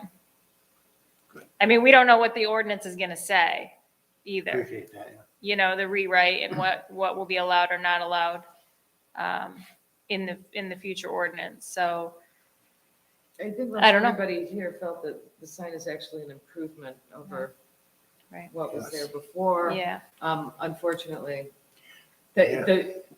yeah, you know, Yeah. the movement. I just like to see if there's a way that yeah. we could save it somehow. Right. The Well, and I mean, supervisor does that or what?